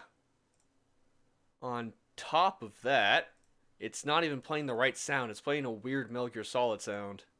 It's kind of like a knockoff. So... Oh! I thought of one. Why are friends a lot like snow? If you pee on them, they disappear. Ah! Alright, thanks for watching, guys. I will be sure to see you next time. No! Come back! You thought the cage was bad! Come back! Sorry, HP. Corgas coming in with the clutch with the... They asked for dark! All I can come up with is ridiculous. No, you should hear my sister. She, it's not your sister's job to make dad jokes. So when she makes the dad jokes, it's like, you need to stop. I know you pulled that off the internet. It's not bad. We just feel sorry for you in the worst way possible. Whereas, if a dad makes a dad joke, you get a cheeky grin out of it. When your sister makes it, it's like, stop. Get some help. There are therapists out there that can help you with this problem you currently have. It's just not working. Gotta be that certain extra layer of twisted being that's coming from a sister. Oh yeah, she knows what she's doing. She's trying to be dark about it. Oh, I've got a VA sex joke. Here we go. What does the either the sign out in front or the lead tweet the pinned tweet says, when a VA is closed and not accepting commissions. All right. What does it say? It says, beat it, we're closed. Okay, that was a good one. That was a good one. Corkath with a $5 donation saying DEMI 3PO. Kind of. I mean, Punts. It's a mashup. I'll take those. Also, it's good to see you, Corkath. It's been a minute. I got a joke for you. Okay, Ninetail has a joke. No. I'm pretty sure he is the guy that started the whole Blythe thing, where in like all my videos. Is this Blythe guy? Yeah, he's the guy in all my videos that just say Blythe all the time. He'd say in my Discord server. Love Blythe guy. So we want you to know, Blythe guy, that we at Studio Foe and the rest of us VAs, we love you. We think you are a living beam. You are fantastic. Never change. Like, I just want you guys to know, this guy has probably unintentionally started something that he's completely unaware of. Yeah. It started as a joke where he's just saying Blythe to the point we mentioned like the VA panel to now. Blythe has like slowly become this more fan favorite from this huge meme. Yeah, and it's awesome. Totally a meme. I love it. I was on a road trip of big swath of the nation. Notice I'm not mentioning which, but I did happen to see that somewhere completely off course from where I was just the small township of Blythe, and I screen capped it and sent it to him. Go live. In Blythe. Alright, hold on. It's middle of fucking nowhere somewhere, but... Mickey just made a $2 donation. He says, I have a joke for you. It says Nickelback. Oh no. I don't appreciate that joke, buddy. Was that the sound of a gun cocking? What just happened? You don't joke about Nickelback. He knows what he's doing. You know what you're doing, Mickey. You're grounded. Go sit in the corner, buddy. Don't you make those Nickelback jokes. No, one running theme on my channel is that I occasionally wear a Nickelback t-shirt when I do my streams and stuff. And people legitimately don't know I enjoy Nickelback as a band. And that's why they make fun of you, dear. Yeah, because it's such a meme. Because it's such a meme to hate on them. It's like, that's fair. That's fair. But you know what? I'll embrace it. I still like their music. We have a $10 Canadian donation. Love what you love. Indeed. Hey, Subverse Discord's favorite fan artist, Raymond, really wanted to make it, but it's 6 a.m. in Japan. Can she get a shout out? Also, say something nice about the Huntress. Hell yeah. Who is? Sorry, I was looking up Nickelback jokes. Yes. Fan favorite artist Raymond. Raymond. So, shout out to Raymond. Arigato, Raymond. Oh, or should I say? Well, let's do this in Arigato, Raymond-san. I'm scared. Trying to do it in Demi voice. I think when they end up doing like a Japanese dub of Subverse, you're literally just gonna do the dub for Timmy. Oh, sumimasen, Captain. There you go. That's pretty scary good. That's pretty scary good. Just start queuing Mr. Roboto in the background. Honda. I'm just doing shit in Demi voice now. Another donation from Albin for the 20 sec. I don't know what that is. What percentage of work is done as BB versus real name? Oh man, it very much depends on the month. The life of an independent contractor / artist is forever bouncing around, both in terms of what you are doing and paychecks. It's very non-consistent. I would say at the moment Bordeaux is getting the grand majority of my attention, simply because it's in its prime. We did Subverse, and I'm doing all this other stuff, and it's really taking off now. I just celebrated 25K on Twitter. I'm completely thrilled about it. Heck yeah! Thank you. Because yes, while it's true, number count is not the only or even necessarily a good signifier of someone's relative success. I know people with 8K who are, fabulously well-paid professionals, and people who have, 48,000 who aren't doing jack shit. So it just really, it's not always a reliable indicator, but there is a certain kind of groundbreak. I'm learning this. There's a certain margin of success at a certain point. So I'm really, really excited that I'm starting to make it into that stuff, that I'm getting contacted by some of these bigger animators who are like, hey, I've got this thing. And I'm like, fuck yeah, I want to work with you. Before I even did this, I fapped to your porn. Yes.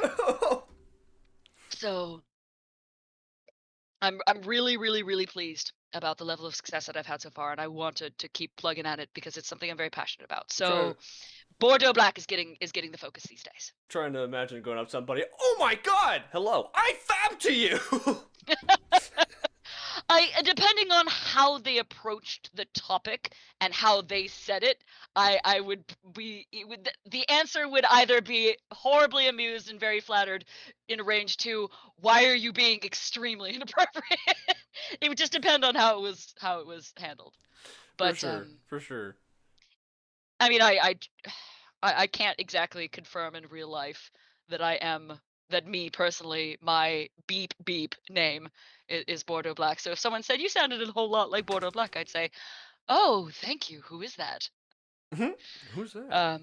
She sounds pretty talented. While holding a hand over my DEMI tattoo. Her current name being Nut. Redacted right now. Nuts. Thanks. Nut. $20 donation from Justin Rule says, is the robot in Subverse an imperfect creator deity? Because they give me a demi urge. Okay. That's good. Oh, that's very good. That was worth the $20 donation. I'm proud of you, buddy. Thank you. It also is very kind, but also that was hilarious. Another $5 donation from CoreGaff79. Who would win an arm wrestling contest, Blythe or Demi? See, that's tricky because Demi is an android, meaning she can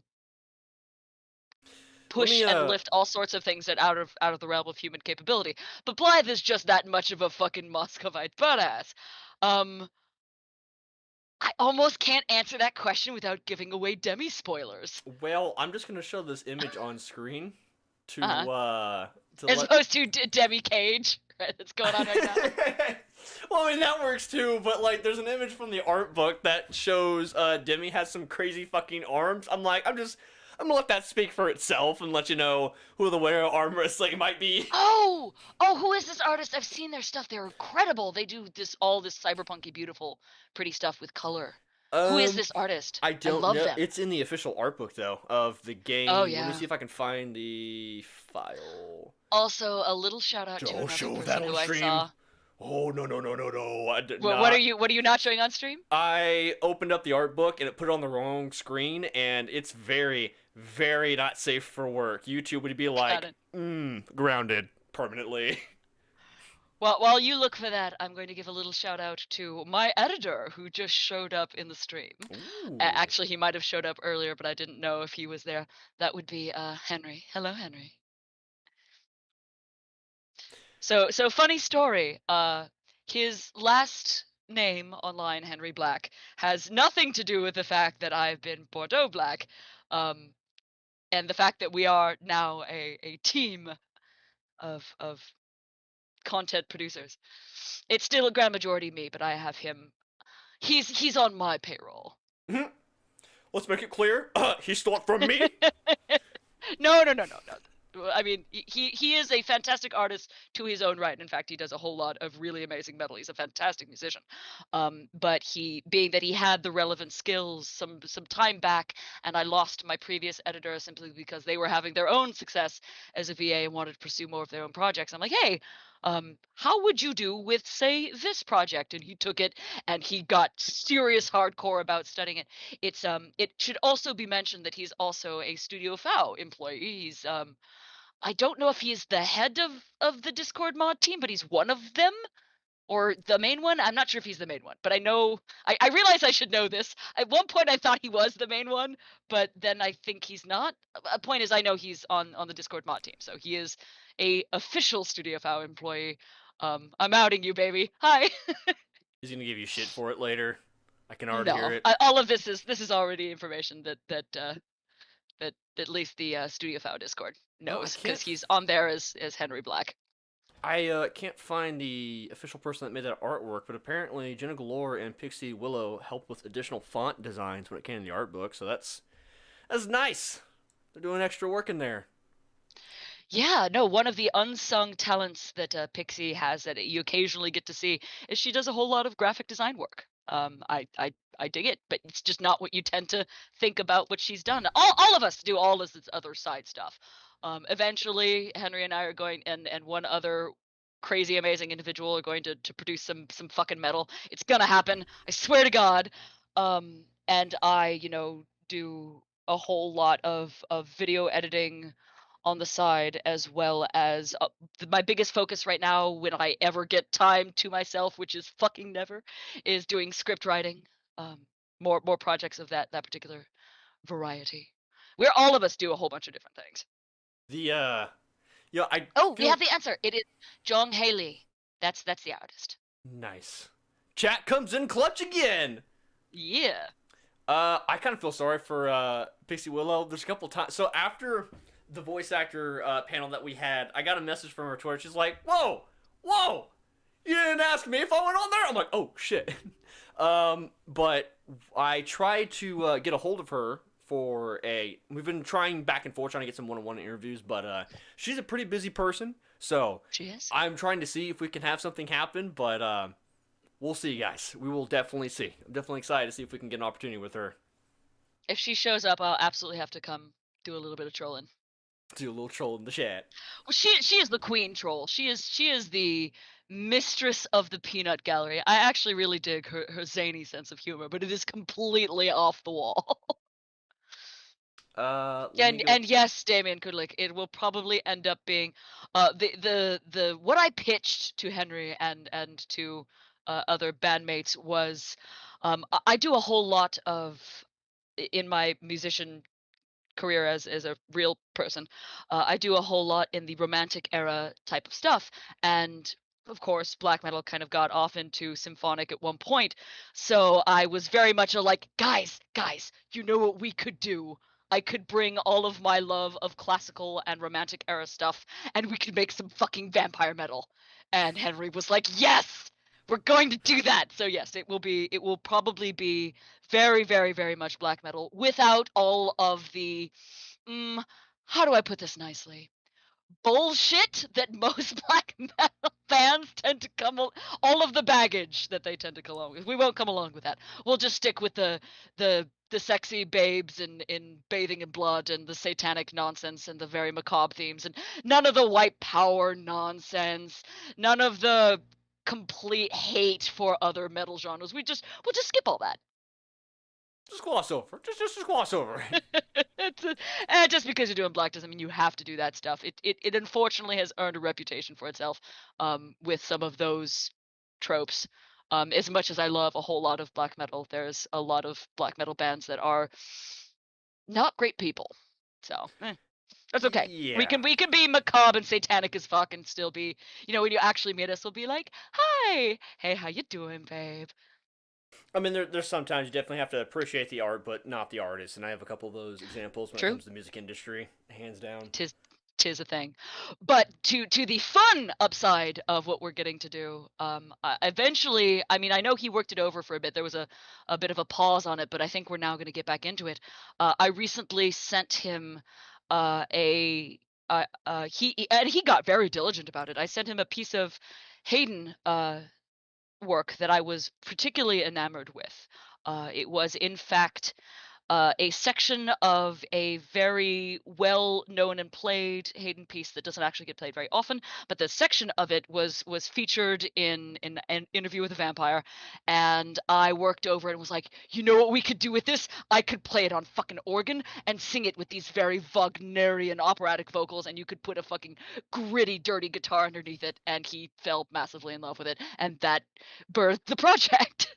I don't know why when you say I can play this on a fucking organ, I'm just imagining you just like pounding on the keys.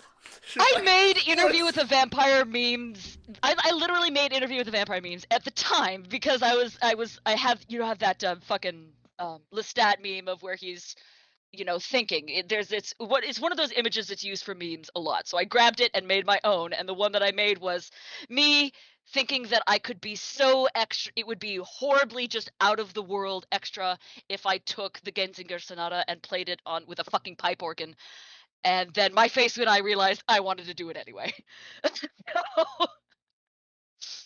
Do what makes Yes. you proud. Do what makes you proud. John Simmer with the 50 seconds. Don't know what that is. What do you say to people who accuse pornography of objectifying women and think it should be banned from the internet? So here we go with the bigger questions. I'm going to keep this one. Thank you for the comedic stuff. So I'm going to keep this question open. Let me write this down because I want to remember how exactly it was phrased. What do you say to people who Swedish crowns. Got it. Appreciate you. They're looking out. Objectifying women. All right. So first part. I am obviously extremely pro-sex and very, very opposed to the idea of banning smut from the internet or from anywhere where humans interact. The internet is a wild and lawless place that is often not very safe at all for women. That said, removing sexuality isn't, I would say that isn't the problem. So obviously I'm extremely opposed to the idea of banning smut from the internet. But the first part of the question is, what do you say to people who accuse pornography of objectifying women? So this one's tricky. Not all smut is made equal. Um, I am very much personally team, being that I'm extremely pro-sex. I'm a fucking adult entertainer. I love having more smut and access to these things, whether they be for personal entertainment or for sexual expression or for the gamut of reasons. The blanket statement that pornography objectifies women is too much of a catch-all. That is way too damning and sweeping across the board when so many women like myself use these sorts of platforms to not really just make capital, but to sexually express themselves, to show themselves in a way that they often don't get to in our society, the way that it is structured. So obviously I'm going to be extremely for that. That said, you occasionally run into content that does do objective harm. I have in my contract that I do not do graphic non-con, and while I will never kink shame anyone for their dubcon, no kink shaming at all. Whatever you beat off to, it is your business and your pleasure. But one of the things that I ran into recently was a piece of work where the woman was being held down by family members, by whole group of them, and I had to draw some contention with it, simply because this was getting into territory where absorbing these particular perspectives can do damage for women. We often see sexual assault coming from husbands and boyfriends for these sorts of reasons. We've internalized this as normal. So that sort of stuff is the kind of thing that I don't do personally for my own moral objections, but also because I think it hurts women. So it's tricky though, because it's very difficult to define where that line exactly exists. And should it be applied to all porn across the board? Absolutely not.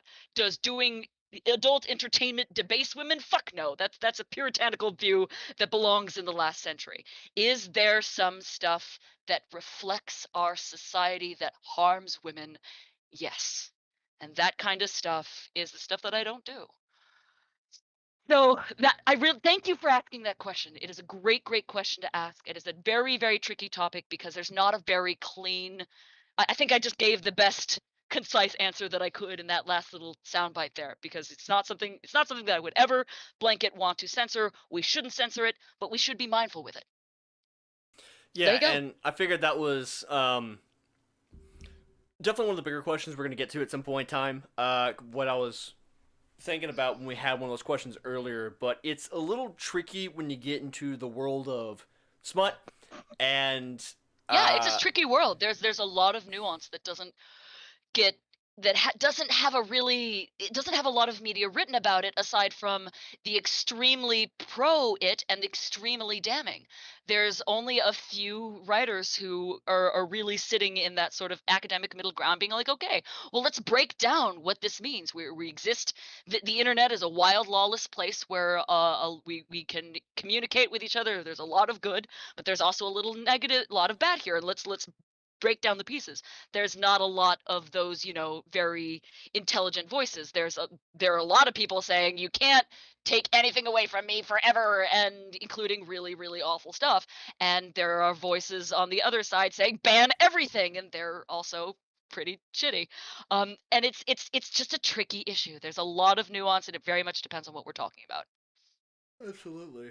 There's a HP's getting bored. No, my mind is drained between reading these comments and going back and forth. Yes, I do agree with that one. We need more protection for sex workers and less shaming. This is absolutely true. No, but those are valid points. That is a very tricky topic. Me and Bordeaux have talked about this a couple of times behind closed doors. I mean, there's a reason why it's not as easy for you to, like, reveal your real name when it comes to this sort of market, because it's the internet, as you said, it's a very dark and lawless place at times where it can where you're gonna have, again, those 99 nice people. It's that one person that can really ruin it for a person's career or their livelihood in general. It's very true. It's one of those things. It's already happened to a couple of my peers, and I am prepared as best as I can be. I hope, knock on wood, that it never happens, but I know really it's only a matter of time. We'll have the full Subverse army behind you if anything happens. Go! Go, my neckbeard minions, go! We have another $5 donation from Corey Gav saying, seriously, who's the victim? Yeah, how about some happier, fluffier questions? I'm very happy to answer the trickier, tougher questions, but I like to mix it up with the fun, sexy stuff. It definitely needs to be said. I'm glad we were able to touch upon that topic. Happens. Hell yeah. HP, thank you for giving me a platform to talk on them. 100%. We're here to have a good time and talk about the questions that matter, and also show Dimmy Dum Dimmadone on screen as well. According to who posted this? Hold on. What? Have you not seen screen yet? Yeah, Dimmy Dimmy. It's the little bobblehead. It's adorable, and someone put the fucking Dimmadone hat on her. Oh my god. Fucking iconic. The donation. Seriously, who's the victim someone remembers in Drawn that I'm a JoJo fan. And voiced erotica? Just my opinion. Sorry, the whole thing again? Seriously, who's the victim in Drawn and voiced erotica? Just my opinion. Was this the same person who asked the question originally? No, the last question he asked was who would win the arm wrestling between Blythe and Demi. Gotcha. This one's another serious one. I will happily answer it. Do we want to break it up by something more fun first? Sure. But I do want to answer it. Yes. I have an answer for you. Yes.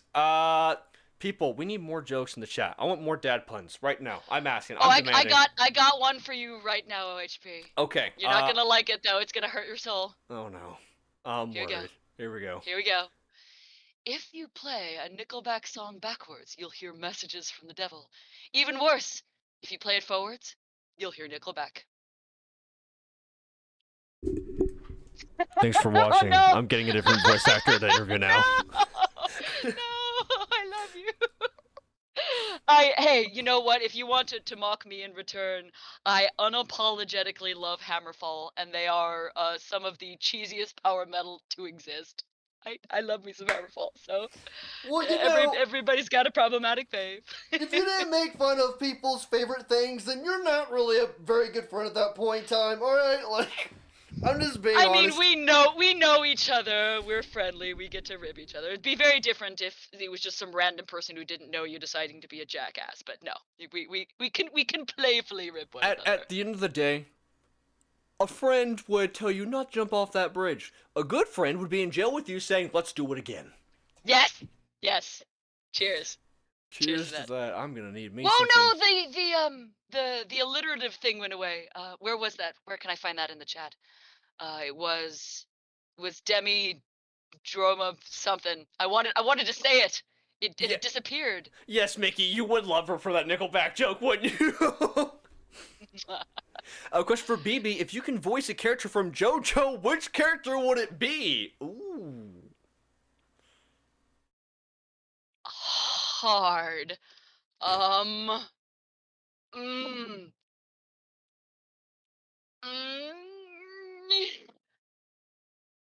I have an answer. Okay. I swear. Locking in. Final answer. Are we ready? You're putting me on the fucking spotlight. Well, I got you in the meantime. Someone said, dad puns. Okay, here you go. I never liked the idea of having a beard, but it grew on me. You know what the worst part about that joke is, though? The worst part about that joke, that was the same joke I made about this mustache to every fucking person that saw it for the first time. I'm like, I was gonna let it grow for a month. And I was gonna I didn't want to keep it, but you know what? It grew on me. God, that is one that is both funny and hurts. It hurts the soul a little bit, but sometimes you gotta hurt the soul a little bit to no good reason, actually, honestly. Okay, so I'm looking at Korgast's thing now, and I'm emotionally ready prepared. So his it was more of a statement than a question. Seriously, who's the victim in drawn and voiced erotica? Just my opinion. For the most part, I am 100% there with you. Where it's certainly, when you see things that are not actually happening to real people, that is a valid perspective to have. The place where that intersects with who's harmed, we are social creatures. We are humans. We language literally emulates perspective. We don't exist in a vacuum. So when you have porn, say for example, that shows that a woman will eventually say yes after she said no a whole lot, graphically screaming saying no, and that eventually you can pressure her into a yes, being that you can draw a very swift correlation between that and the way that we currently sometimes view and treat women in our society. Women who we get pressured all the time, and it doesn't go like the way that it shows in like porn or smut. It doesn't we don't eventually break down and actually want it when we say no. Usually we fucking mean it. And so actual pressure is coercion, is not consent. If you are not safe to say yes, it is not consent. So these sorts of things can bleed into the real world. I very, very much hold to that, especially as someone who has seen this happen to a whole lot of women she knows and to herself. Wow, BB getting super real. But it's tricky because on the by large, I absolutely want to agree with you. I do very much fall into the anti-censorship, pro-porn, especially real, drawn, voiced, any of it, pro-sexual expression, pro-erotica, pro-smut, pro-kink. I am very much for all of these things, but there is we do have to be smart in dividing what's fake and what's real, and we're not always good about that as a society. Individuals are good at it, but that's not going to be everybody. So it's something to pay attention to. That is the full and complete answer.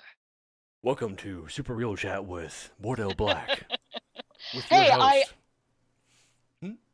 With your host, Halfpint. With your host, Halfpint. No, yeah, but real conversation. I don't shy away from these questions. One of the things that I love really very much about having this platform is that I get to bring some of these things that we don't often see to light, to provide some perspective, something that's a little bit more balanced, a little bit more of a balanced perspective, something that's not so hard strident in one direction or the other, but is a reality check that is sometimes needed. When you get so dialed into this shit, you lose track of things. So it means the world to me that I get to do this, but I'm also extremely happy to it. So it's not uncomfortable for me. I welcome it. I'm still being bullied by Mickey right now. Jesus Christ, dude. Do I need another Nickelback joke? He said that bridge joke is so 2000s, almost like I'm scrolling through a boomer's Facebook page. You mean MySpace page? Hey, BB, what is your favorite opera for music and your favorite one for plot, if they aren't the same piece? Oh, who asked that? I do. To you. He is actually one of the mods in the Discord server for Studio Foe. Beautiful, excellent question.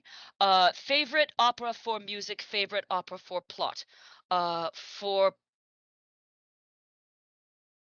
Oh fuck, putting me on the spot. That's like asking me my favorite fucking band. Well, at least it's not Nickelback, so that narrows it down. I was trying to come up with another fucking Nickelback joke. Hello, McNosk. You have joined us at the intersection of opera, Nickelback jokes, and sex positivity issues. Like, dude, hearing Nickelback as an opera, Jesus Christ. Oh god, no. Vomit. Look at this photograph, but now it's an opera. God, if I remembered the melody of that song right now, I would absolutely 100% sing it. I'll do you a favor and not bring it to you. We won't troll the chat. Alright, so my favorite for plot, probably, I hate to give the stereotypical, but I still have a diehard love. You know what? No, I'll use that for my music answer. My music answer is going to be La Boheme. Puccini is a fucking timeless composer, and his use of musical themes and tragedy and romance, and he can communicate more in 3 notes than I could with my fucking loquacious, long-winded answer to these questions. So definitely that one for music. For plot, I'd probably go with... Ooh, tricky. This one's for the plot, ladies and gentlemen. No pressure or anything. I can't say anything on opera. This is all you. I can't get you out of this one. That's fine. Bluebeard's Castle is definitely a very good and very unsung. Bluebeard's Castle? Huh. I just made a stupid pun. It's an unsung opera. Ha ha ha. I hate it here. Yes, a Bluebeard's Castle is a piece of horror work that is very discordant musically on purpose. So it's very interesting music, but the plot is very symbolic, very, very steeped in mythos, and yet very both romantic and macabre. All of these things that I very, very much love. And it was also a good answer because it's not one of the very stereotypical. My impulse was to reach for either Fall of House McAllister or Lucia di Lammermoor, but these are kind of expected. So I was like, Bluebeard, if you've seen a whole bunch of the more operatic mainstream, or even if you've never seen anything, Bluebeard's Castle has a very cool TV adaptation that was shot for it, I think like in the 80s, and it's just it plays like a really interesting art film. Totally worthwhile for this cerebral, interesting, human, and yet totally mythologized plot. So there we go. There's the answer to that question. I was about to say, like, I'm not much of an opera guy, but you're getting me into the plot. Are you kidding me? I've not heard that name since I was like 16. Thanks.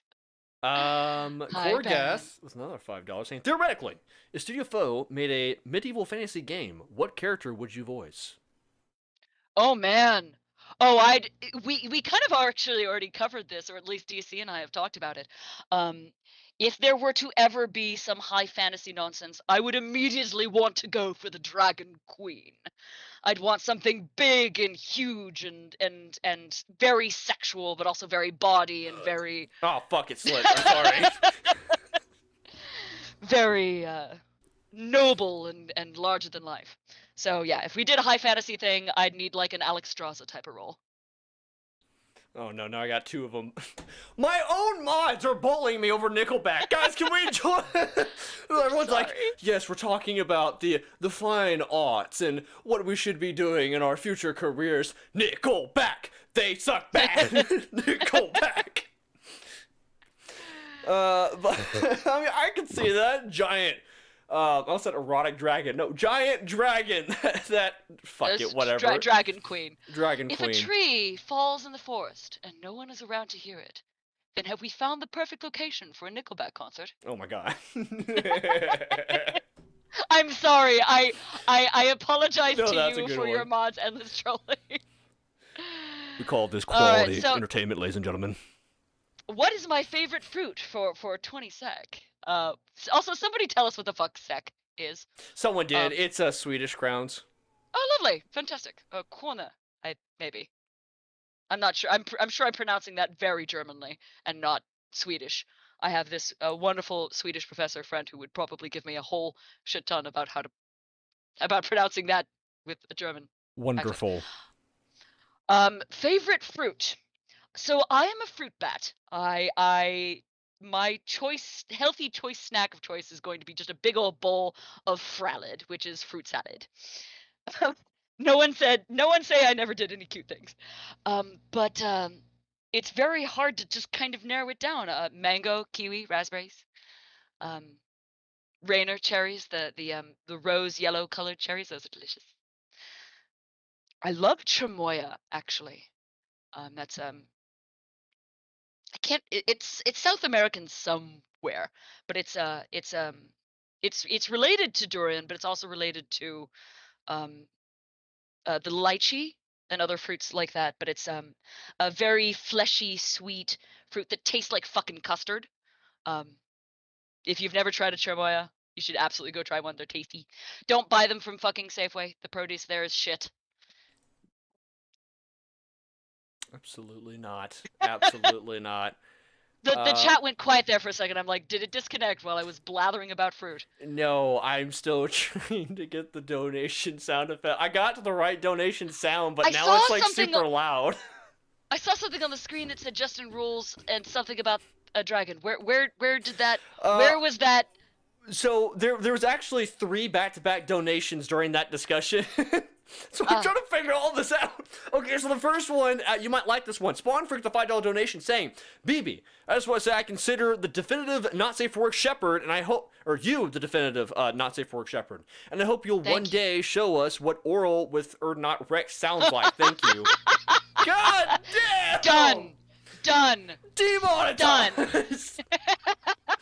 I was literally in the middle of a Mass Effect playthrough as well. I think I'm done. I think I'm good. I'm Commander Not Safe for Work Shepherd, and this is my favorite live chat on the fucking shit. I couldn't even say it with a straight face. This is my favorite live chat on the fucking thing. On the Citadel. Oh god. But Spawn Freak, well done.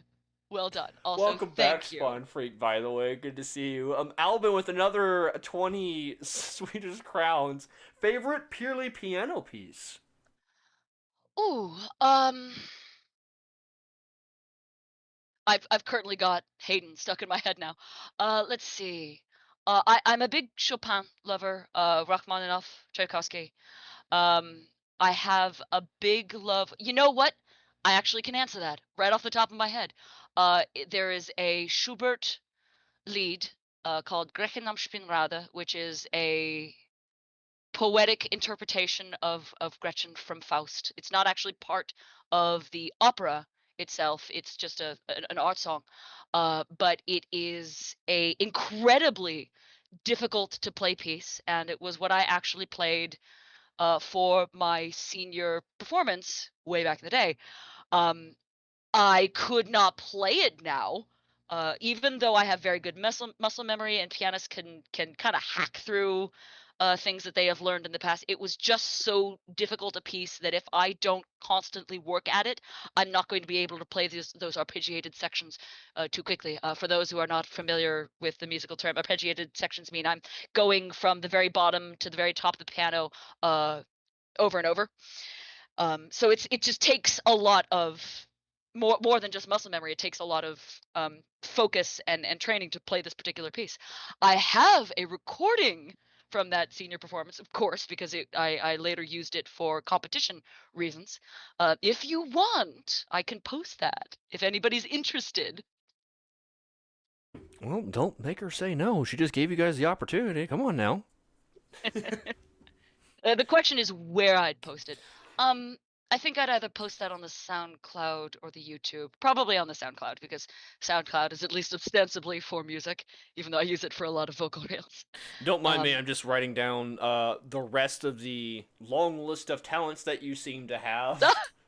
Thank you. I mean, I say again, I could not play this now. I could stumble my way through it, but it would take it would take at least a good 3 weeks of rehearsing it to be able to get it back into the shape that it was when I played it, for competition purposes. But it's very, very, very much a showy piece. And for anybody who wants to look it up in advance, it's Grechen am Springrade. By Schubert. You're definitely gonna have to post that one. Everyone's like, wait, what was the first letter again? So Justin Rules, the comment you saw earlier, $10 donation saying, I think BB would have to duel Alexia for a dragon character. Can we hear BB's dragon voice? Not a sexy dragon woman, but a literal giant monster dragon.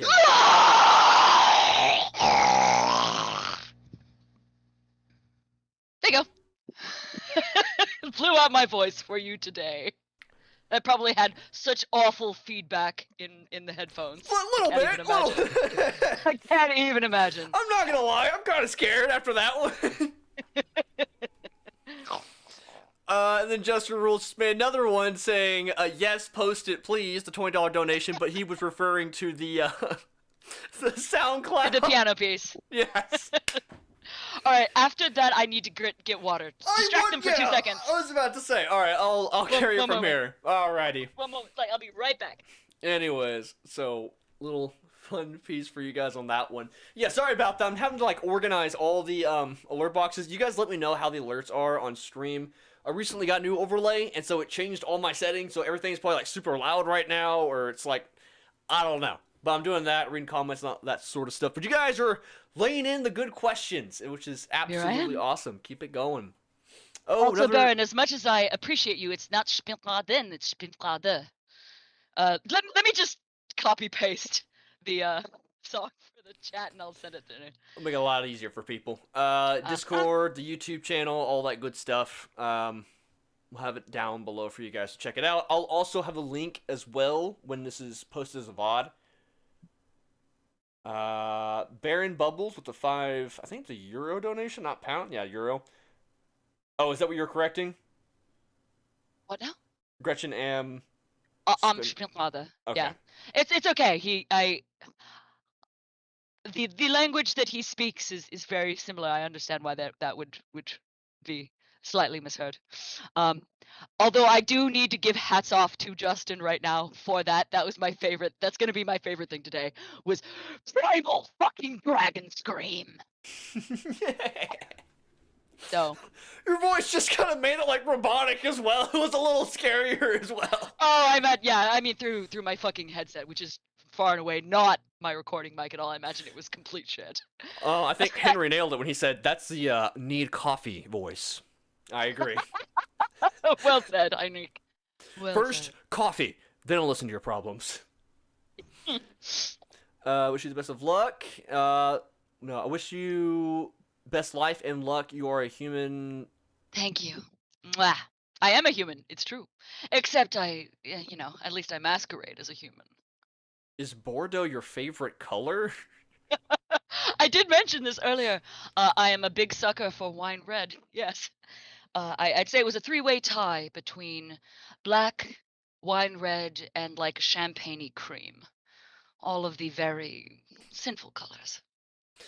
2 things. First of all, someone said, I gotta post this real quick. Oh, by the way, there's a scam going on Discord. It's really important. It's going to say it has a link to a live video of a Nickelback concert. Be careful, do not click this link. It is spam. It will take you to a live video of a Nickelback concert. Ouch. Ouch. I love you guys and hate you guys at the same time. No, but I I also love you want guys. to give even though I said a hello to McNorse, I need to give him another extra shout out because I see him frequently coming to supporting other VAs, and he's certainly come out for me more than once. Also, heyo. And I have to give extra love to all of the VA type folky people that come out and support us. So thank you, McNorsk. Thank you, Haru. Fuck me, whoever else came up, and my brain doesn't want to remind me who it was. Bosch at the very beginning. Thank you, Bosch. You my bro forever. Texark, Joshua Story. Jesus Christ. This is Halfpint turning into a dad, guys. Come on now. Hey, Halfpint, your butt pillow needs a DEMI tattoo. It does. It does. I think it does. I hard agree. So I for the folks who are just catching in now, Buttress, when HP sent me my choice of Buttress butt pillow for my birthday, thank you again. It was the most hilarious birthday gift I have received. It came with a couple of keychains that I think that I took a Sharpie to and kind of gave it the Demi rigging her chassis. I put it on the Buttress butt because it was the right color. So I think I'm going to end up doing something with HP, giving them to his fans or something. Like, we'll come up with we'll talk. We'll figure out what we're doing. But I'm pretty sure that specifically between your fans and the crossover between Subverse and Buttress, it's going to be something that I end up throwing at your people. You know, I'm not gonna lie. I don't know about all the different ideas. I've heard about the keychains because I have one of the keychains on my actual car keys, like right here. Here's the thing: someone at work saw that and they made the suggestion, "Hey, it kind of looks like a whistle." I'm like, "A whistle?" Like, yeah, you should make it a whistle. I'm like, "You want me to blow ass for a whistle?" Oh, they're like, good. "Yeah, it's your little rape whistle." I'm like, "Stop, just no." No. Oh no, that's awful. Oh my God, that's super bad. Oh. Let's be real. If Halfpint print anyone on that booty pillow, it would be Sova. Do you love you the short stack? We love and respect the short stack. Yes, we adore and appropriately revere, and if she doesn't, she hits us with her hammer. I mean, no shit. No, Samine is my goddess and my corraller. I love her itty bitty pieces, and of all the stuff that I've heard of Sova that you haven't, it's really fun. I love her characterization. She does a lot of hard work. A lot of people probably don't know that she does a lot of the voice casting or the voice work behind the scenes in general, but she has actually done a lot of work when it comes to Subverse in general. About a quarter of the way into the voice acting production, she stepped up because there was just too much to do. It was an entire other job for DC and Christoph, the rest of them who were running the rest of the show. So they contracted her to do the rest of that stuff. So she hopped in very shortly after the start. I had already been brought on, Silky had already been brought on, Alexia had already been brought on, but there are a number of people. But she also did a whole lot of line wrangling, all of the movement of the files from where the voice actors put them into the submit for sound engineers to listen to. All of that back end stuff is stuff that she was handling. So there's a lot of more back end work than straight up casting people.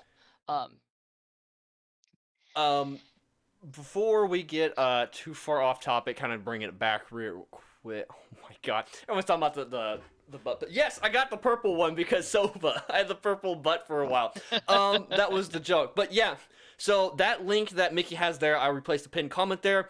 That is a way you can get yourself a butt pillow. Guys, I'm gonna be honest with you guys.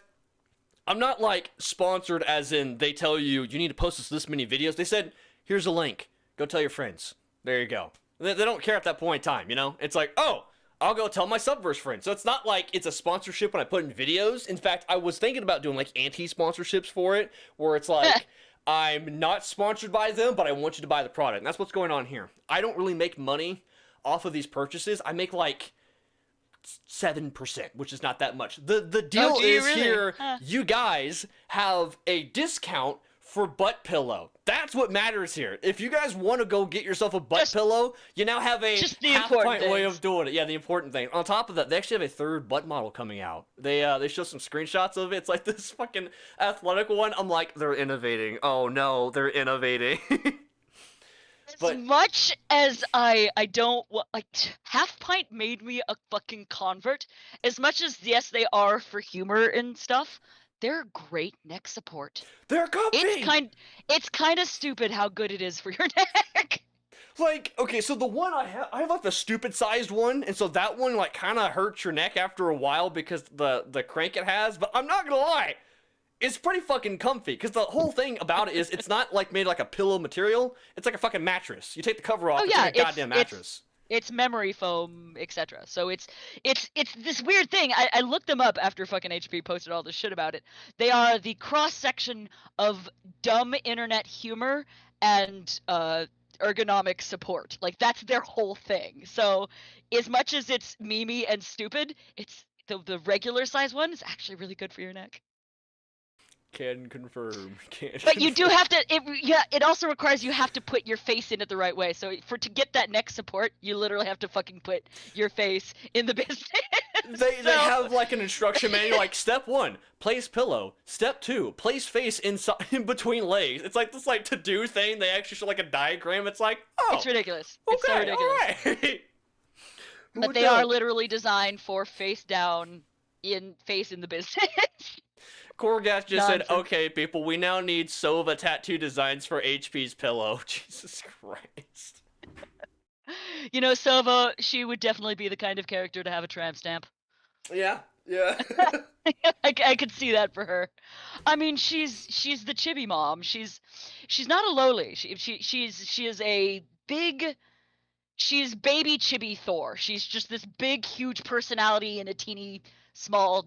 dwarven kind of body. So she would definitely be the kind of person who went on a 4-day bender and came back with a tramp stamp. That's definitely within Sova's character. So as of right now, we don't know too much about the character. You know, we have like the character description which gives you a good idea, and you know at that point no, sure. It's not a lolly. She's like literally older than the entire cast of characters. But the big time and she doesn't when we read like one either. Yeah, well, the first time I actually heard what the character was really going to sound like was during the VA panel. Samane did a little impression of Sova, and at that point in time, it's like, oh, I'm getting a way better idea. Like, it's literally fucking, like, female Thor.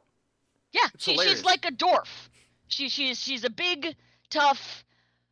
She's bigger than her... I mean, she's got the swinging power to back it up, but she's definitely there's got to be a name for whatever trope that is when you have... a small, compact human who is doesn't in any way read child, but reads, I am bigger than my fucking britches type of character. It's almost, I don't want to say hypocritical, but it's like, it's very misleading, you know? It's like, oh, it's adorable, and then she gets angry. And then your face is missing. And then your face is gone. I am honestly curious about to see more of that character, because she sounds like she's going to be like, almost like the comic relief, but I've also heard she has some pretty big story beats as well, so it's like, let me know about that character already, goddammit. It reminds me of like Toph from like Avatar, because apparently there's like a wrestling ring inside of Subverse for her. It's like, she literally reminds me of like that cute girl that everyone feels sorry for, but she'll kick your fucking ass if you say the wrong thing. She's very, very, very tough. Like, so it's funny. The other day, HP posted a video about aligning where he thought the various women, the various voice actors and the various waifus went in the combat grid. And the whole time, I'm just smiling watching this thing going, I'm not saying anything, but I am smirking to myself on what he's getting right and what he's getting wrong, and getting where he gets near to the truth and where he's completely off, and I'm just, I know and you don't. I thought you were talking about something else that was aligned. There was a, that sounded way fucking darker than it was supposed to be. Wait, what? There was a point in time where, this was on Picardo, so a lot of people probably missed this. We were measuring the heights of the characters according to their descriptions on the website. I don't know how accurate those are, because if Sova is what she says she is, which is like below 4 feet, she's like 3'8", I think. she's like not even up to the captain's hip. And I have the picture on screen right now. It's something's not right here at all. Oh, no, that's not. Yeah, she's not a pixie.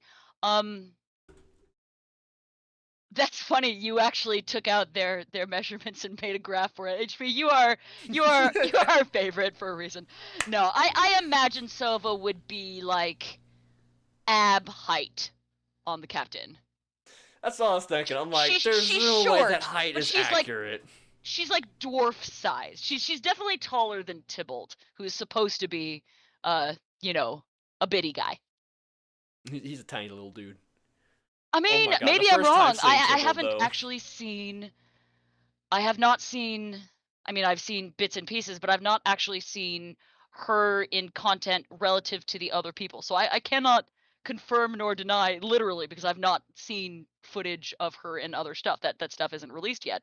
But I imagine my thoughts on the matter have more to do with just in terms of what her character is and what her archetype is, that she's, you know, more dwarf size, so she'll like come up to your boobs kind of character. Pint-sized powerhouse is the name off the top of my head. Okay. Yes. All right, nice dude.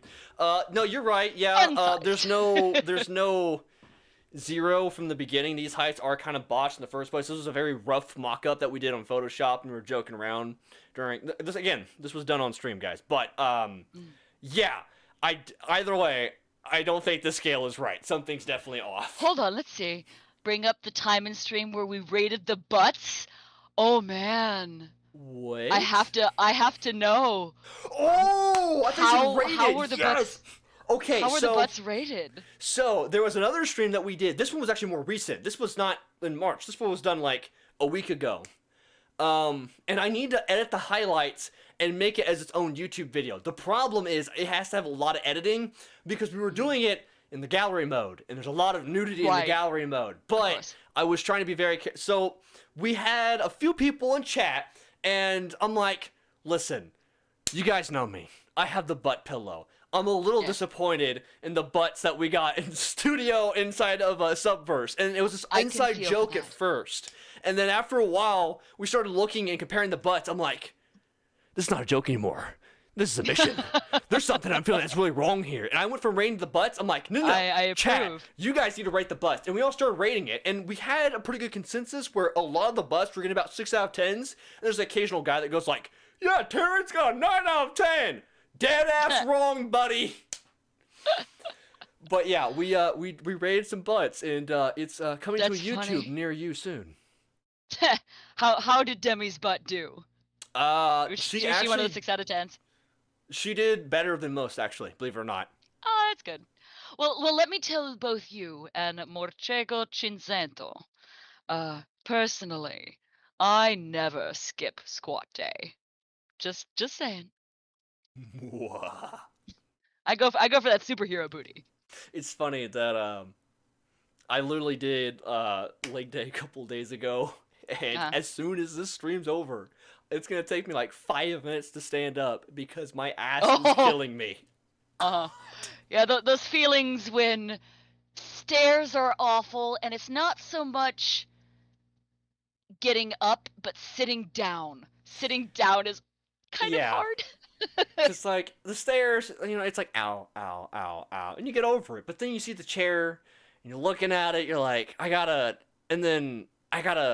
then after, and right there. Yep. It's not a good time. Sitting down becomes its own exercise. That it does. Oh, I see Blythe. Yes, Blythe is in there. Blythe is in the chart, my friend. The butt. I imagine her butt was one of the ones that did better too.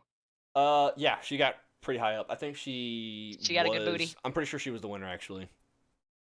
She had, yeah. Studio Foul declare us ass men as savages. They are fat mommy milkers now. I mean, to be fair, as much as I never neglect my own booty, personally, I am a tits person.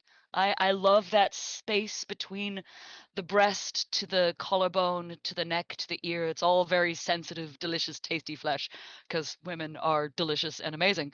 I think we can all agree on that. But it's one of those gun to my head kind of things, because why not appreciate everything that the female form has to offer? It's hard to choose. Look, man, there's no problem with admiring the human anatomy. I mean, I understand. Okay, we're gonna get fucking methodical about this.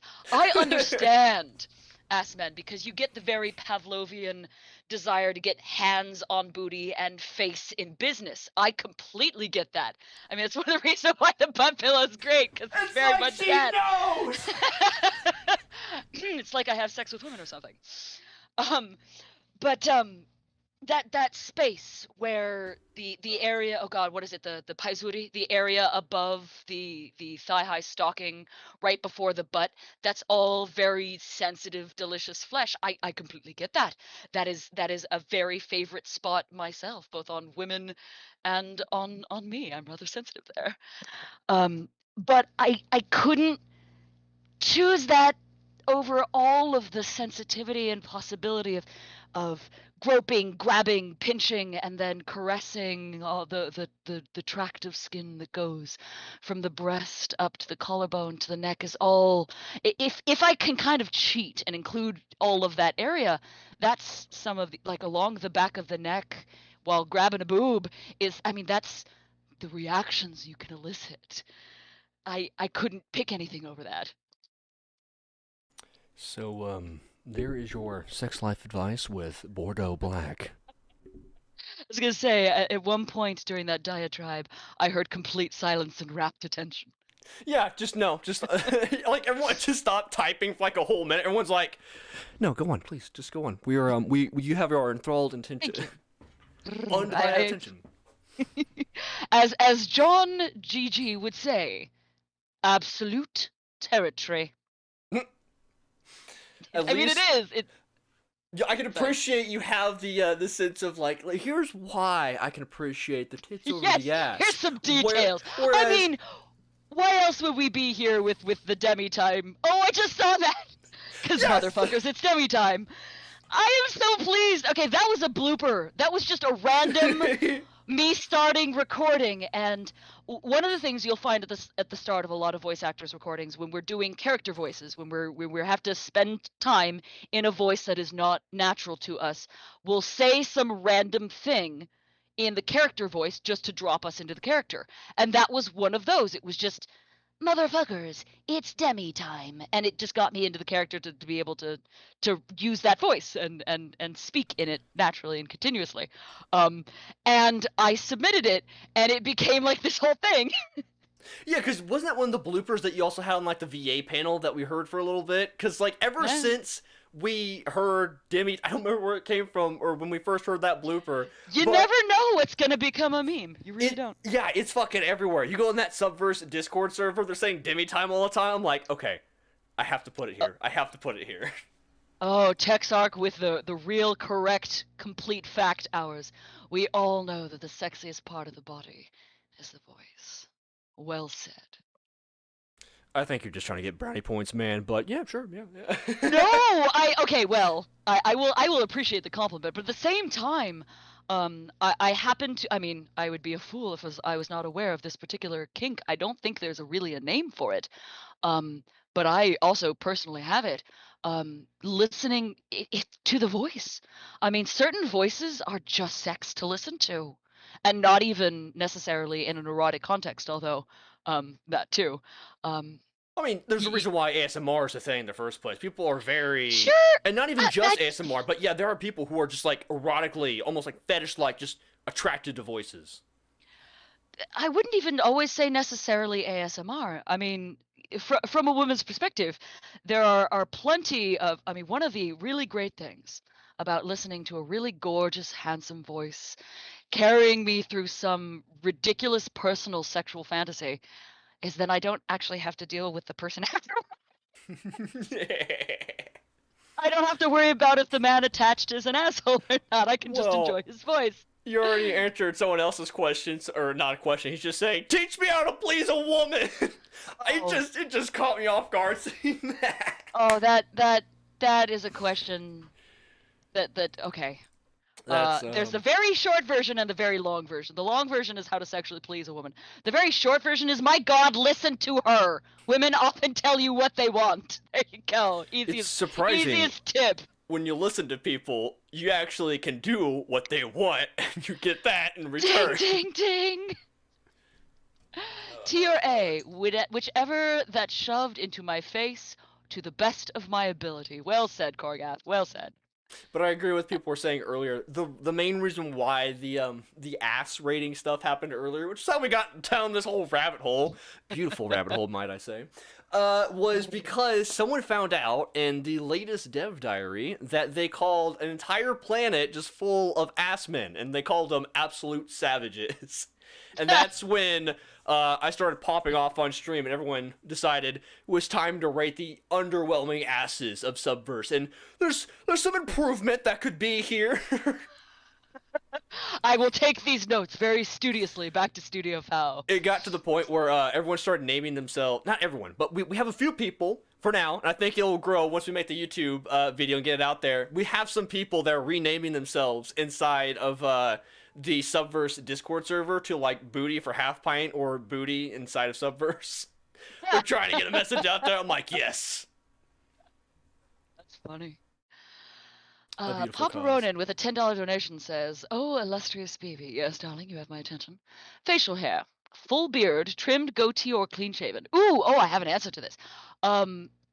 My personal preference is it must be a dedicated shape, whether that be, I mean, I do have some delight in the clean shaven, very heroic look, but there's also some facial hair patterns that will really do it for me. But really, what it is it needs to be groomed and maintained. If it's a thing, if it is a decided thing, I can enjoy it. If it's just you let the cabbage patch grow on your face, pass.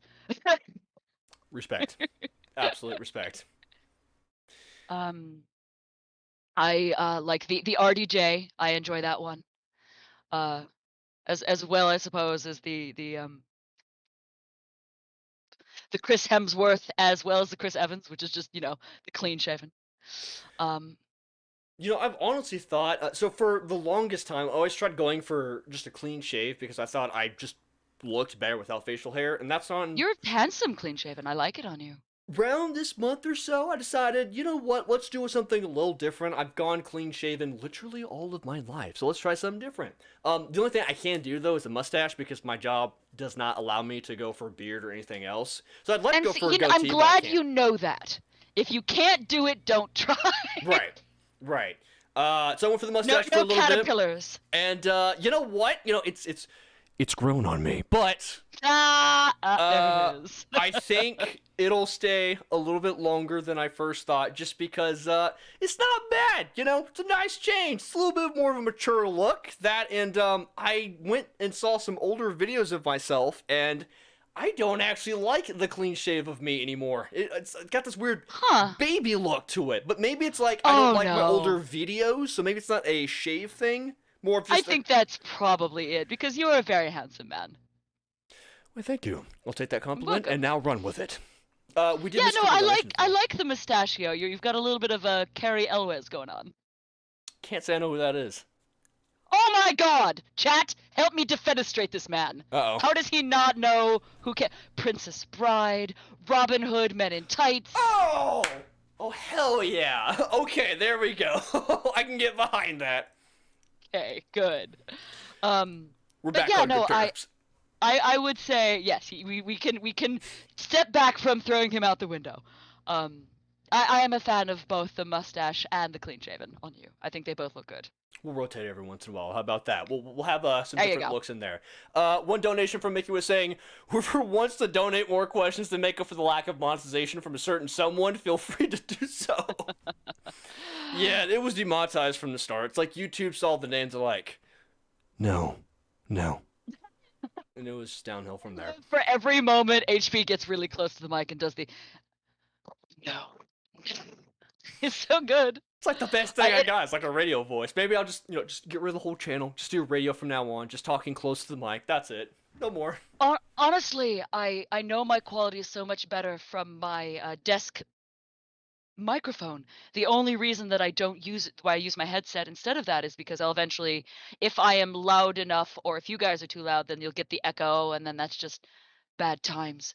But I always, when I go back and listen to these things, I always hate how I sound coming through my headphones because they destroy my voice quality completely. That's perfectly So fine. You know, it's not really. I want to go back to my desk But microphone because I is can see your setup. it's all Wait, good though, because you're not here just to advertise your voice. You know, people more just want to hear what you have to say and the conversations. And hold on. As much as I appreciate you saying that, I can split it.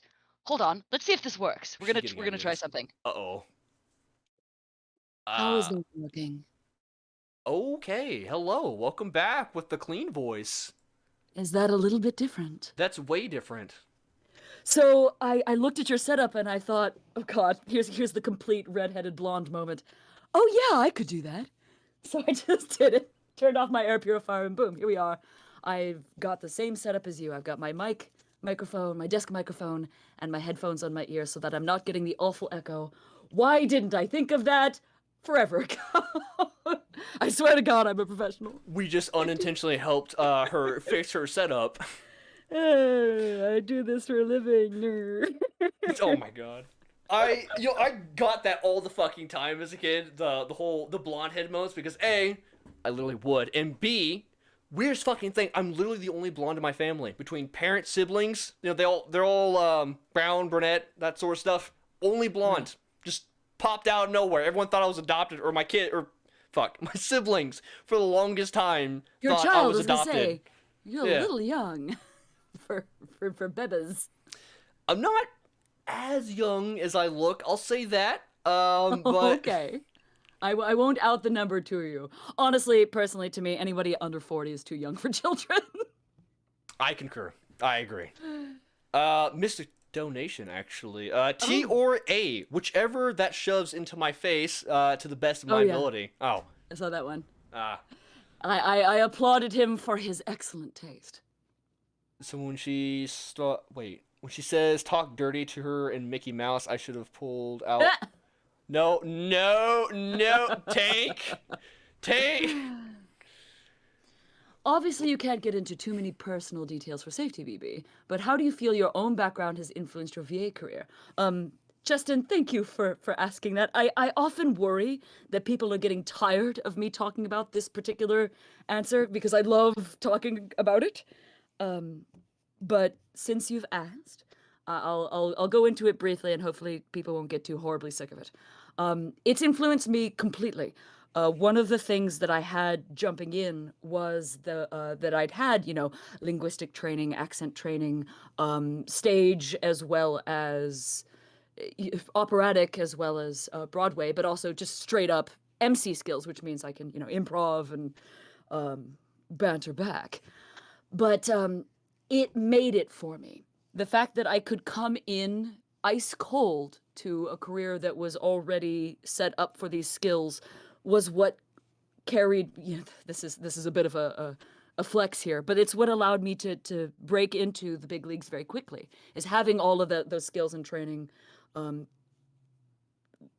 That with the combination of luck and payoff of the hard work, it's certainly not something that I tripped over my dick into. I certainly spent all of those years training those skills, so it's not just I walked in and everybody loved me. Like, no, I'm not going to be that kind of asshole. But it did mean that I brought all of that to the table right away, so it took me much more quickly than I think you would if you started in a VA career with with just like no skills whatsoever. And that's certainly it's a route that I recommend. Anybody who wants to do VA stuff should absolutely take some acting classes, should absolutely be on a stage, should try to sing some things, even if it's just community choir, because all of these skills definitely translate to not just better technical voice skills, but also better confidence in your abilities, and that translates to better social networking and better advertising of yourself. All of these things help in avenues that are unexpected.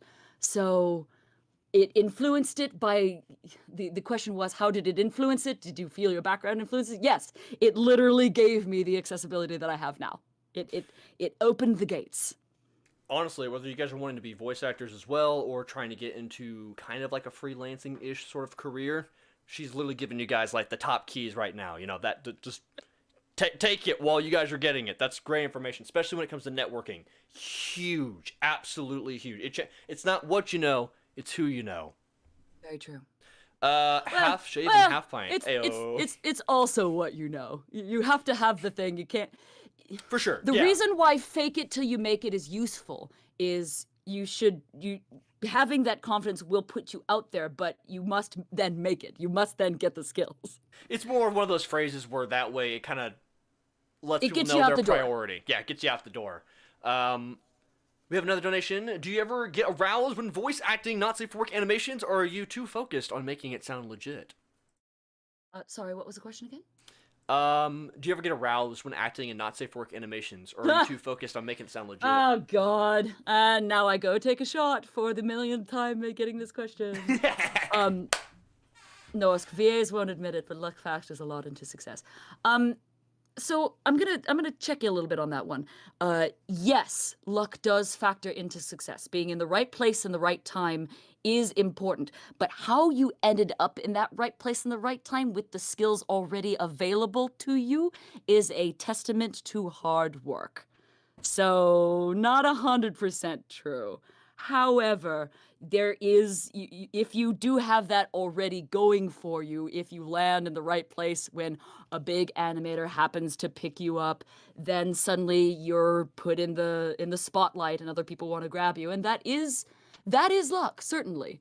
But you've put a whole lot to get there in the first place. So yes and no. Yes and no. I mean, luck applies, but you have to be out there in the first place to even have that luck. Very, very, very true. I mean, there are certain voices that I love to pieces that have certainly worked themselves into the thing, but that's one of the factors in which numbers, like for example follower count, isn't exactly a completely honest description of how well that person is doing. If that person gets picked up by a major animator and a whole shit ton of people come to follow it because the animators, got fucking 200,000 followers, they're going to get a whole lot of follows overnight, but then they might not necessarily be extremely well paid or extremely prolific a talent. And then you'll get the reverse where people are extremely hardworking, so just putting their ass to the grindstone, and they'll only have like fucking 5,000 followers, but are still, doing extremely well in this career. So it's not necessarily a good indicator. Luck does factor into your notoriety. And he's very right when he says that some of the best talents out there will be grinding away for nothing until opportunity knocks. That is extremely true. But what it misses is that when that opportunity comes, if you don't have the talent and the skill to back it, you'll become a one-hit wonder and fall into forgetfulness. So, yes and no. The idea behind that specifically... Just more nuance. Yeah, and speaking from experience, if you guys do not put yourself out there at all, you're missing so many opportunities. And the big thing that stops people is risks. Risks.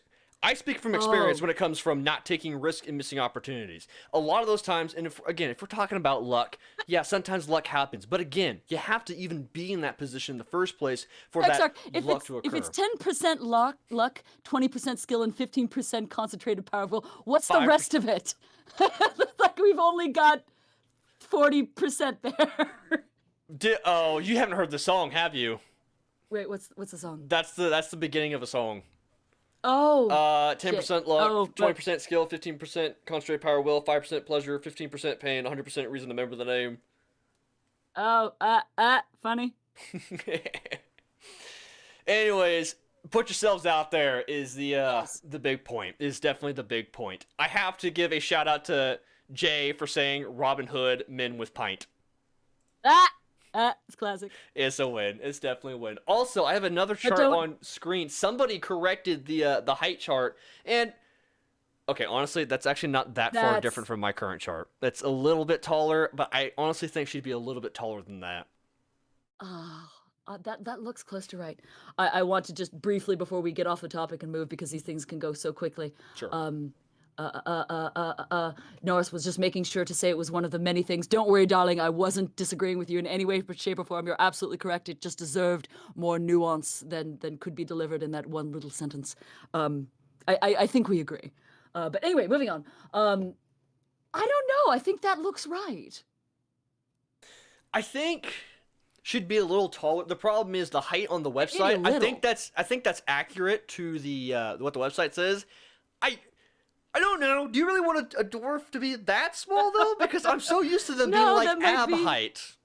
Yeah, I mean, she is ab height, I suppose, with her hair.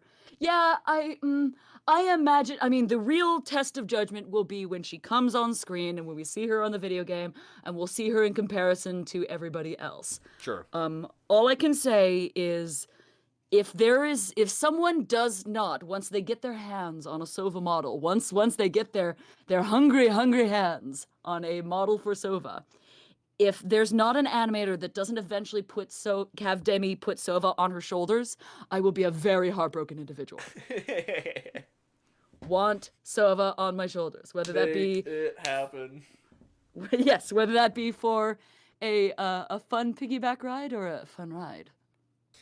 The captain is 6 feet, so kind of tall. Yeah. I mean, he is pretty tall in general, but I mean, that's not. He's hero protagonist. He's got to be. He's hero protagonist height. Yeah. True that. So, whether we are ready to end it now or continue going, I did want to bring up the point that the main reason why I wanted to have this sort of conversation was because I wanted to have a little bit of a rejuvenation, more energy to the Subverse community, because I know you guys have been waiting, and the content droughts have been pretty big, and the hard part about waiting for games like this is that it's not like a sandbox game. It's not like Minecraft or Valheim caught attention for a while, where it's a game where you build with little content. It's a story-based game, meaning once you beat what you have, that's it. That's all you get until more story comes out. So I know everyone's getting a little restless, a little impatient, everyone's waiting for more to come out, and I know the team's working really hard to get this sort of stuff out. But in the meantime, I want to give you guys a little bit of a little more energy to the Subverse community and have you guys have some talking interaction with, of course, more Bordeaux Black. It's my extreme pleasure to both dig a little bit more into my background as well as time with the Studio Foe and Demi. So, to wrap things up, since we seem to be getting towards that direction, do we have any more Subverse-related questions or Demi-related questions, or maybe even something scandalous? Ooh. Wait, I'm protagonist. I open the door. I do not say I will answer, but I open the door to such questions. This is our way of saying, guys, we're out of questions. Please put more in the chat right now. Bordeaux, yeah, she already answered the question. She has played Subverse. Also, Nico, good to see you, man. I didn't get to respond to you earlier. Good to see you in the chat. Korgath with a $5 donation saying, according to the December calendar pick, that looks about right. I can pull that. I don't think I can pull that up, actually. Hold on. Huh. All I can say is, if she is a fully consenting adult, which she very much is, the ability to hold her up and do things with her gives me ideas. Wait, where is... Hold on, let me make this YouTube safe real quick. Let's just go to the face cam. I need a mustache cam where she's zoomed into the mustache only. There you go, perfect. All right, so we're on the face cam right now, so you guys can't see say something nice this. about the Huntress. I can absolutely do that. That was something that was requested for before. Yes, done, easy. One of the things I love about the Huntress is how unapologetically sassy she is. Sova might be the queen of sass. Huntress is just your very, oh god, she's I don't know a whole lot of them, but she's the tsundere. She is the I am actually here to kill you, like, not sexy murder assassinate. I'm actually here to murder you.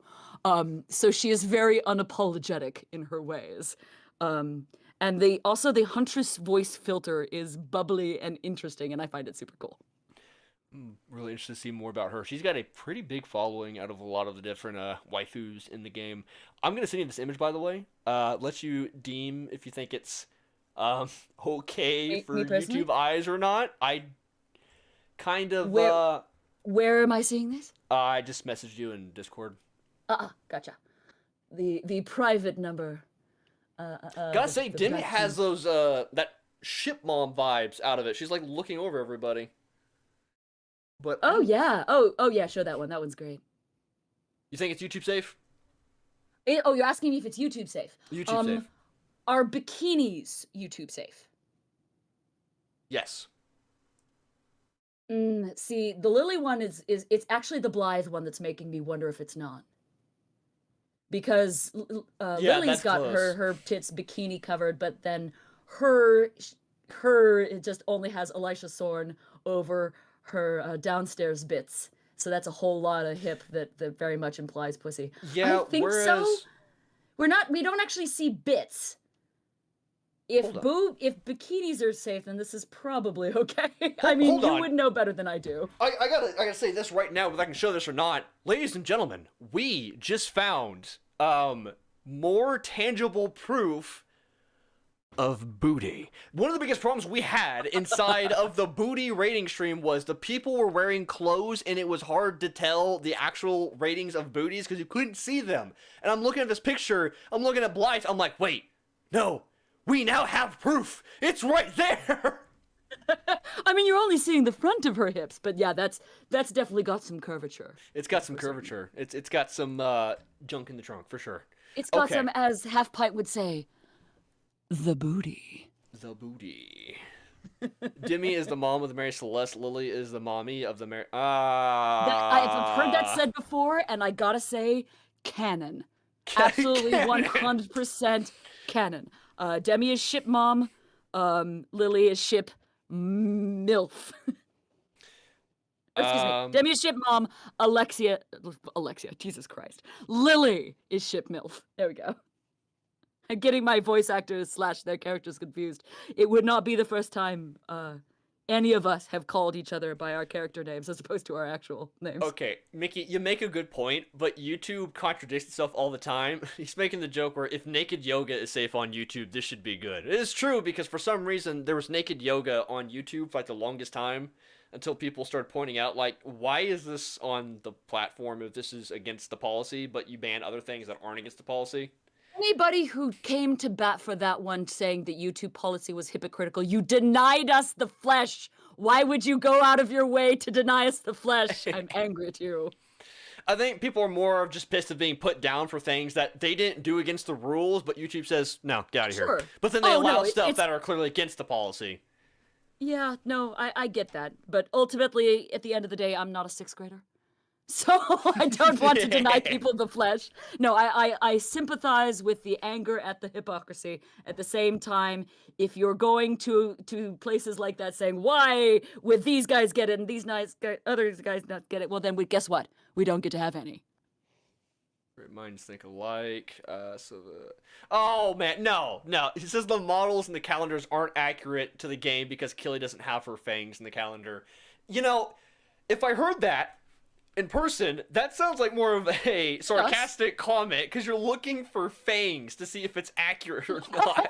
Yeah, I was gonna say that's just a wee bit on the anal side. Although I will say her facial expression wouldn't reveal her fangs. If we're gonna be anal, I'm gonna be anal right back. Yeah, no, she's making an O face again with the hems. You wouldn't see fangs on that one. I'm gonna just like zoom in a little bit because I think it's safe to see if you can see fangs. No, well, I can't for that too. Oh, no, she does have I fangs. agree. It's safe to show the right side of this photo, that's what I'm going to show. Oh, Silva does little things in her hair too. Okay, yep. Here we go, guys. You guys ready for this? As soon as I can get the thing to work, there are so many different things on screen to work with. All right, here we go. I agree. She's got to have those fangs. They're delicious. Boom. But as someone who has worked with a lot of fangs in her mouth before, when you are just making an A or an O vowel, it doesn't necessarily show. You have to kind of really spread your mouth to see whether you have fangs. Oh god, Justin Rules back with the donation saying, you're kink shaming my vampire fetish for fangs. Kink shaming is my kink. Me? Absolutely not, darling. Especially so considering how often I like to bite. you have one of us on your side, but I mean, you know. You're right. She does appear. Maybe she is that short. Yeah, I guess so. Comparison to Demi, she's like about half her size. If I get, let's see, let's move Discord, like, right. Oh, Jesus Christ, guys, come on.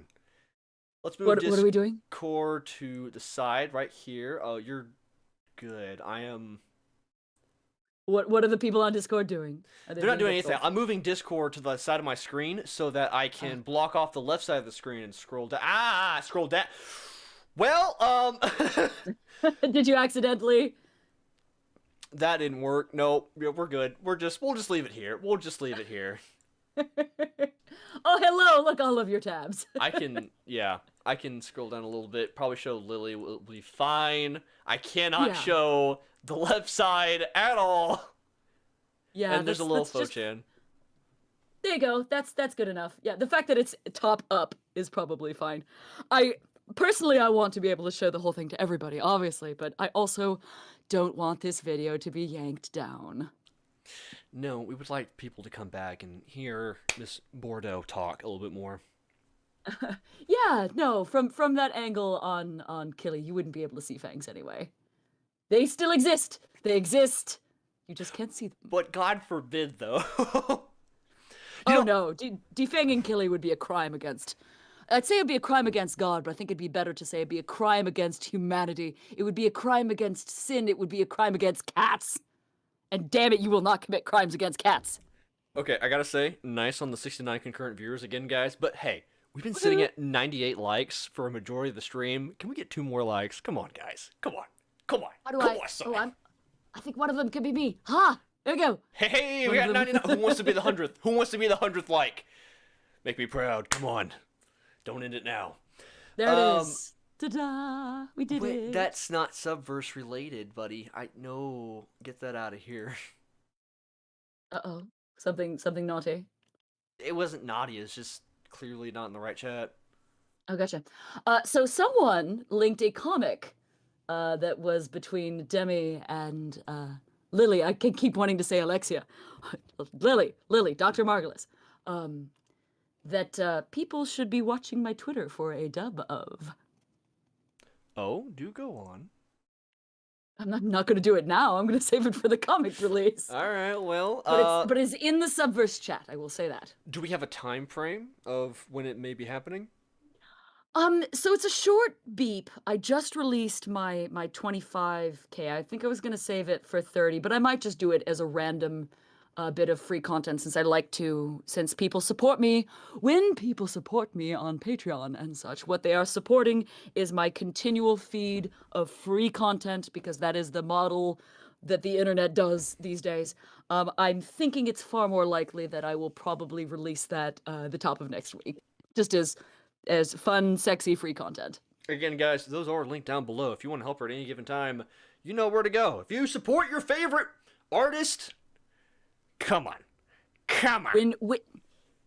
It's actually quite direct. I was surprised when I broke down my finances, and I promise this ends up sexy. This isn't a horrible, boring thing. When I broke that down, the more that I had going on Patreon, the more that I got to produce, the more time I had to produce free dubs and free content, and the less time that I had to focus on individual private commissions or the various video games and animations that I'm working on. Of course, the latter two get priority, but the more time I had the more capital on Patreon, the more I got to do fun stuff that I want to do, free stuff. So it actually translates. So goes to show that, I mean, yeah, if you're actually getting an outcome out of it, it's easier to put more work into it. That, and I have on my to-do list that's literally going to be done first thing on Monday. My second tier, which is only a $5 tier, is going to get a new feature very, very shortly. It's going to get a bi-weekly Dirty Thoughts of just me and whatever I happen to be thinking of. So you guys know where to get. Wait, hold on. I don't think that one's, because I have a lot of your stuff linked. I don't think I actually see Twitter, coffee, Nope, it's there. Let Yeah, me- Patreon's there. I do indeed have a Patreon. I hope Halfpint will link it for me, or I will link it. Yeah, we have it linked in the description right now, so you guys can go check that out. I have all your stuff down there right now, especially Awesome, from thank you. kind of just copy and pasted it from the last time. But yeah, Coffee, Twitter, your main one, that one's on top. We have the Patreon, SoundCloud, Redbubble, and the YouTube channel.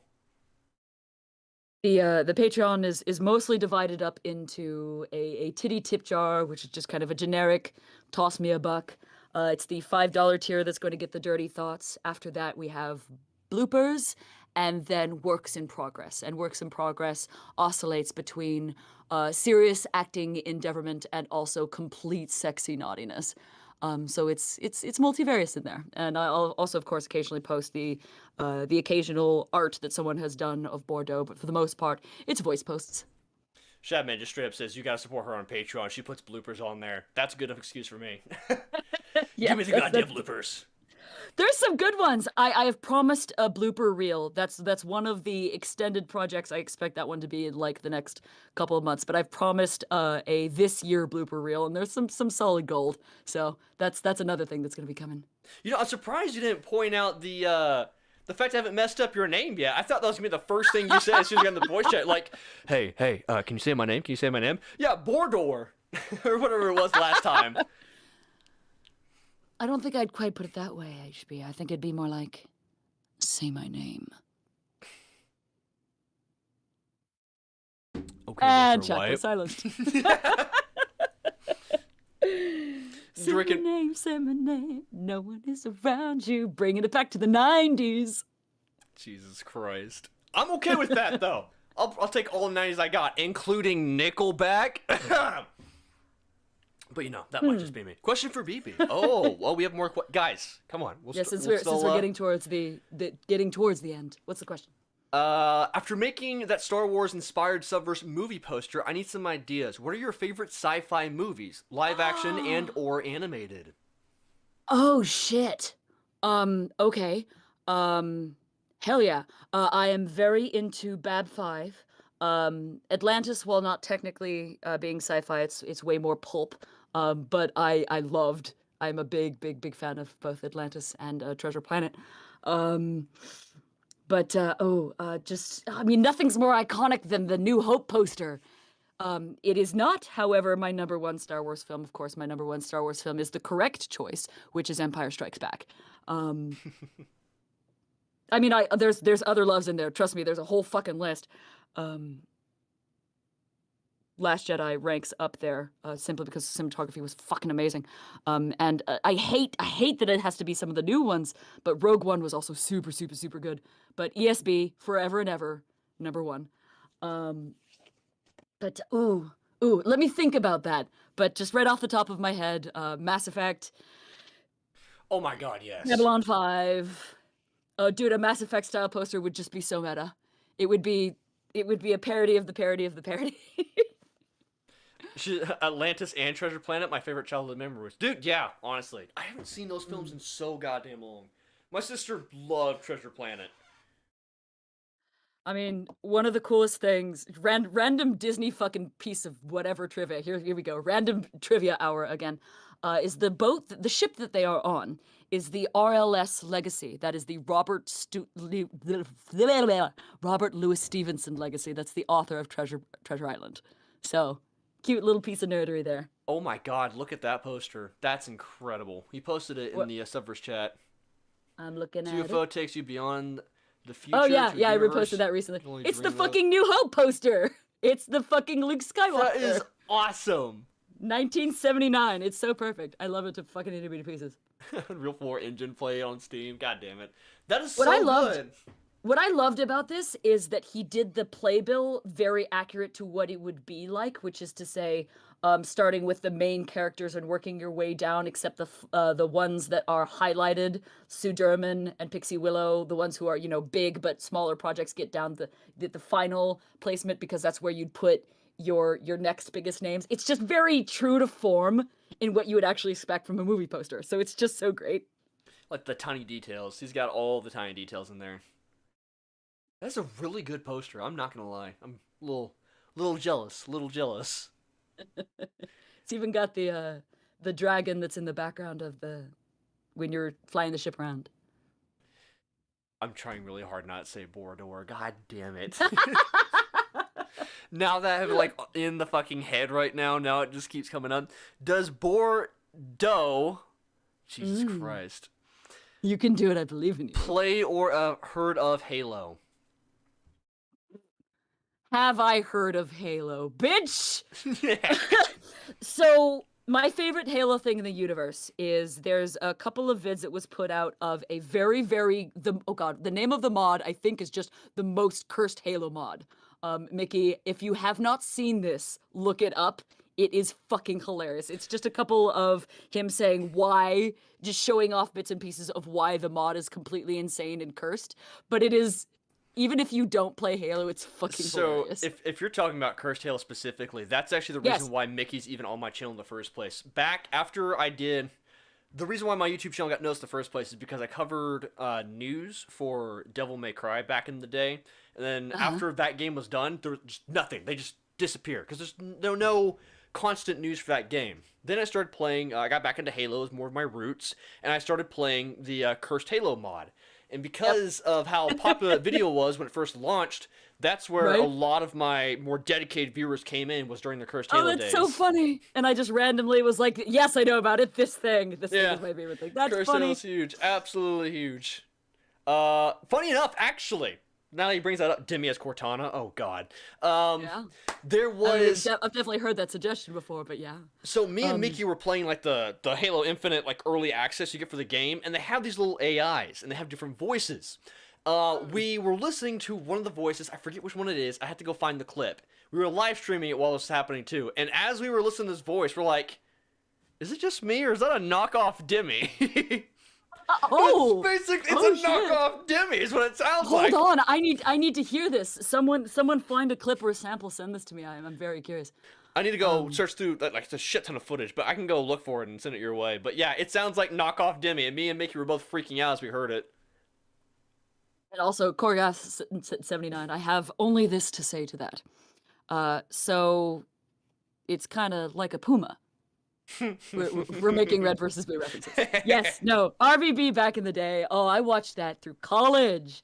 I am about that first season. Honestly, I kind of stopped caring about it as it kept going. But early Red versus Blue is fucking hilarious. I fucking miss Red versus Blue. It changed so goddamn much. Oh, it's so good though. I to this day still remember the bot that was subtitled that just killed me every time. So good. Like, Lopez is what always got me because no one could understand what the hell he was saying. Oh my god. Lopez was my favorite. Lopez La Pasado. He's like, you guys are all idiots. Thank you, Lopez. We love you too, buddy. Red versus Blue is classic gold. I agree. Let's see. All I have to say about that is, let me hold on. Chupa thingy. Yes, Chupa thingy. I'm kind. Oh, sorry. No, you're good. Go ahead. I was just going to say, if for me, it's definitely a tie between Donut and fucking Lopez. poor Sheila. Donut was interesting. I'll say that much. I unapologetically love him. He kind of skirted that line between inclusive humor and homophobia, but he didn't cross it too. It probably doesn't hold up too much anymore. You know, admittedly, I loved this in college, so it might not have been the best thing anymore. But no, fucking Griffin and Sarge, that whole dynamic forever. Griffin's Jeff in general, who played Griff. That guy's a godsend. I love Jeff. He's awesome. Donut, though, funny enough, they actually made a reference to Donut in the new Halo game. Instead of just... There's the different colors, and the pink color, instead of calling it pink, they call it lightish red. Lightish red. Yep, classic. So it might not hold up too well, folks, but if you've not heard of Red versus Blue, it was an old... Oh, God, what's the name of the... You didn't have a childhood. Yeah, exactly. I'm trying to remember the name of the cinema style. It's an MMO. What the fuck do you call that that animation style? Machinima. Yes, it's a Machinima. Oh, we're gonna have the Machinima fight. Oh my god, Caboose. I totally forgot about your caboose. You love Red vs. Blue, cannot but you didn't forget about Michael J. Caboose. And I hate babies. Yeah. Okay, this is gonna quickly devolve into us just making Red vs. Blue references forever. That's fine. If you have not looked up Red vs. Blue, please go watch season 1. It's fucking hilarious. It takes a few episodes to pick up, but you'll not regret watching those early episodes for callbacks and references, because it's all about those callbacks. Here. But yeah, 2002, McNorsk, thank you. Mick N, bringing it back to 2002. Mickey, I've got your solution right here, buddy. Ah!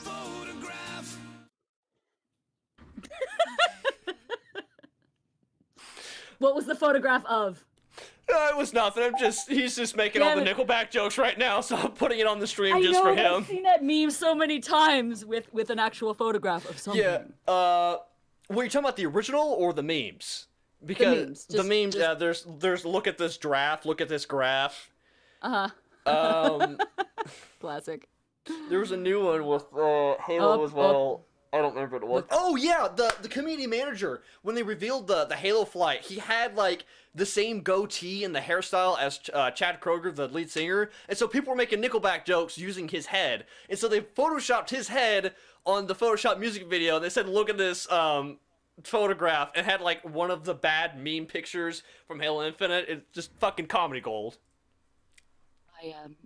I have to apologize in advance to you, HP. Uh-oh. I realize there is a Demi voiced meme that I'm going to make the moment I leave this chat. And I will drop it. The first place I will put it is in the Subverse chat on Halfpint's channel. I'm a little afraid. You should be. And I think on that note, that is probably where we need to wrap things, unless there was any tip questions that we've missed. Now is the time. If I didn't get to your question, if it got scrolled past really fast, type it as fast as you can. One type of fast, Because I now have the desire to make a stupid Demi meme for all of the participants, all of the audience, all of the fellow tormentors. Here. Wait, why did I get pinged? Yeah, Halfpint looks like this photograph above. God damn, it's the fucking guy from Princess Bride. Yeah. I'm gonna have to go rewatch that movie. It's been so long. Oh, it's been so long. Such a classic. Yo, he found the Lumu video. Okay, I can play it real quick. What video? The Lumu is the AI that sounded like the Demi knockoff. Let's hear it. Mickey, I don't think that link is working. It's going to Creator Studio. Here's one of the last ones. Question for BB. Have you seen... Okay, I'm going to read this exactly as written. Have you seen Fung, the art director's waifu showcase? And if you have, which one is currently your favorite aesthetic? Also, which waifu has the best breasts since you are an expert? Ooh, I like that question even more. Also, will BB be selling chemistry supplies? She could make a mint with Demi water. Oh no! Oh no! Do people actually want that? Would you be surprised? No, I wouldn't. Goodness gracious. So, which waifu has the best boobs? Tough. Let me pull up the Studio Fow website of Subverse. I got you. Yeah, you know what? You got me. Pull up a photo, and I will rank them boobies. And no, I have not seen the director's. I mean, unless you were referring to the art book. Let's see. I'll have to ask Neats. All right, ladies and gentlemen, we have Demi right here with a breast size of big and metallic, a little pointy and not too shabby. Up next, we have Lily. Can't rank my own boobs. I mean, admittedly, they are Demi's boobs and not mine. I'm just stating the website right here for now. Lily with her breast size of MILF. I mean, yeah, she's got some decent sized boobage. Decent size. If I were seeing these in time, I would rank. Personally, I want to see Demi's top off before I'd rank Demi's. Fortune has boobs. Okay. breast size. It's perky, but I gotta say, She is a member of the. Look at that booty. Look at that. Yeah. As I say, that no boob size is a wrong boob size. I am a fan of the itty bitty titty committee. But I also like him nice and large. Now look, Killy doesn't have the biggest set here, but she gets the brownie points for clothing. We'll say that. Yeah. I wish I wasn't on a delay because right now I'm looking at Fortune. Okay, I swear to God, I feel like I'm saying this wrong, but I feel like this is what Kristoff told me. Is it Elijah for the elf? I think so. I don't know why that just seems so wrong to me. Elisha Sorn. Yeah, Elisha Sorn. Because her short name is just Ela, but that'd be Isla. Ella. Yeah, Ella. Ella. Mm-hmm. I can confirm. Custom Studio Faux private subverse information. It is in fact pronounced Ella. Sova, you know, Jesus Christ, she's 873 years old. When did they add the age? Because that didn't used to be there. That's awesome. Huh. Yeah, that's new. That is new. We have Tyrion as well, which is, I mean, nothing too spectacular. So right now we have Lily and Demi on top. Then there's Fo-Chan as well. Breast size is succubus tier. I like, Sova is fucking stacked. Love. 10 out of 10. 10 out of 10. She's got in all the right places. Huntress, dude, she's lacking. I'm sorry. That's just, I mean, even says it, flat chest delight. All bodies get love. Oh, there's Fo-Chan. Yeah, no, I'm seeing it the same pace that the rest of the people see it on YouTube, so I'm not seeing it as quickly as you do. Right. I like that we have a variety of tit sizes, because to me there's there's no such thing as a bad boob. Actually, whether it be the Amazon one boob, small boobs, big boobs.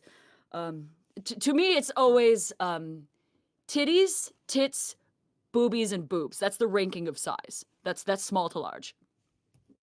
I totally forgot I could screen share. Boom. Huh. Now I can. There we are. Now I can look at it live and. Okay. We've already spoken to them, so it wouldn't be nearly as funny as if I went 10, 5, 8, because then no one would. She can't win both. She can't win both. Like, goddamn, man. Blythe can win all of them. Blythe can win everything. Now this guy, on the other hand, I'm just saying, he's got it. He's got this down. Alrighty. There's the 10 out of 10 tits. Empress Celestina right here. Tybalt. For fun. Yeah, I wish they had Tybalt on here. That'd be badass. She's got good ones. Majestic. I've never heard breast referred to as majestic. Lady Casadora with her breast size of you don't want to know. Yeah, her breast size of fucking villain. Breast size of villain, yeah. She's got plot armor under there for sure. And then there's oh god, that's perfect. I'm going to fucking message the VA for her and say your boob size as determined by YouTube is oh god, what was it? Your boob size is plot armor. Plot armor. We know what you're hiding down there.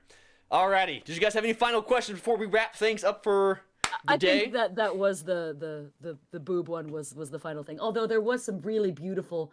Oh yes, I did see these. Oh, they're so gorgeous. The art showcase that we should show off. The art showcase. They just got dropped in the Subverse chat. Okay. Oh yes, this dude has been making some killer fucking art. Mm-hmm. That was that was the Sova was art video. Was coming from this guy. This is the actual artist. Yeah, he does insane work. That is for sure. I've used his work for so much thumbnail material. It's a godsend. Just wow, beautiful. What I love so much about this one of Demi is how much he capitalized on her hip curvature. That makes me happy. I always imagined Demi canonically is not actually like hard and steely, but neither is she. So I actually kind of imagine she's sort of a plasteel memory foam kind of feel. So it's not like human flesh quite. So it's got a little bit of metallic, but it'll also have some give when you grab it. I mean, it's got to be pleasant to a certain degree. I mean, if it was just metal, it'd be like, I don't know. And she's a top of the line custom black market sex bot, so she's definitely got to have some. It's not just going to be tough, tight silicone. It's gonna have some nice things to touch. But I also kind of like that it's not straight up human flesh. It gives her that interesting extra flavor. I just realized the fucking tentacle has the lighter for her. That's beautiful. That her bits are neon. I never saw this one. Of Dr. Margulis. No, Elijah. Oh, I haven't. I'm scrolling down. Oh wow! Look at that. Nom nom nom nom nom. That is a win. I would worship at those heels, baby. There's one of Taryn already as well. This guy has been doing some crazy work. Oh, that's cute. I like that. Yeah. It's a nice dynamic pose. And then we have the best of all. Short stack. Yes. Oh, she's so good. Peak art right here, ladies and gentlemen. I was gonna say, you could straight up drop her into a Blizzard game. She looks so good. Yeah. I mean, everyone makes the joke about her being literally Poppy from League of Legends. I don't play the game, but I looked at some images. I'm like, I can see the resemblance, but the Poppy character seems to have a bigger head. If I could ever custom skin a HOTS character, I would absolutely throw her over, I don't know, someone else who is short in that game. Yes! Oh my god. I would absolutely play a Subverse fucking HOTS. I also don't play LoL myself, but I do play Heroes of the Storm. Heroes is probably the only MOBA I can get into, just because I always had a hard time getting into MOBAs. Same. I'm really not crazy about MOBAs, but of course Blizzard took anything and they fucking perfected it, at least in terms of gameplay. True. Agreed there. I gotta say, we gotta do a game night at some point in time. I don't know what game, but we gotta do something, especially after talking about Halo. Like, come on now. Oh yeah. I just recently discovered so I was playing through Borderlands 3 and we got to the final planet, and the first time I played it, I got this really, really amazing, awful headache. I'm like, what the fuck? And the second time, I'm like, this is happening again. What's going on? So I Googled it, and apparently the motion sickness from Borderlands 3 Final Planet is a well-known and documented thing. Oh my god, yes.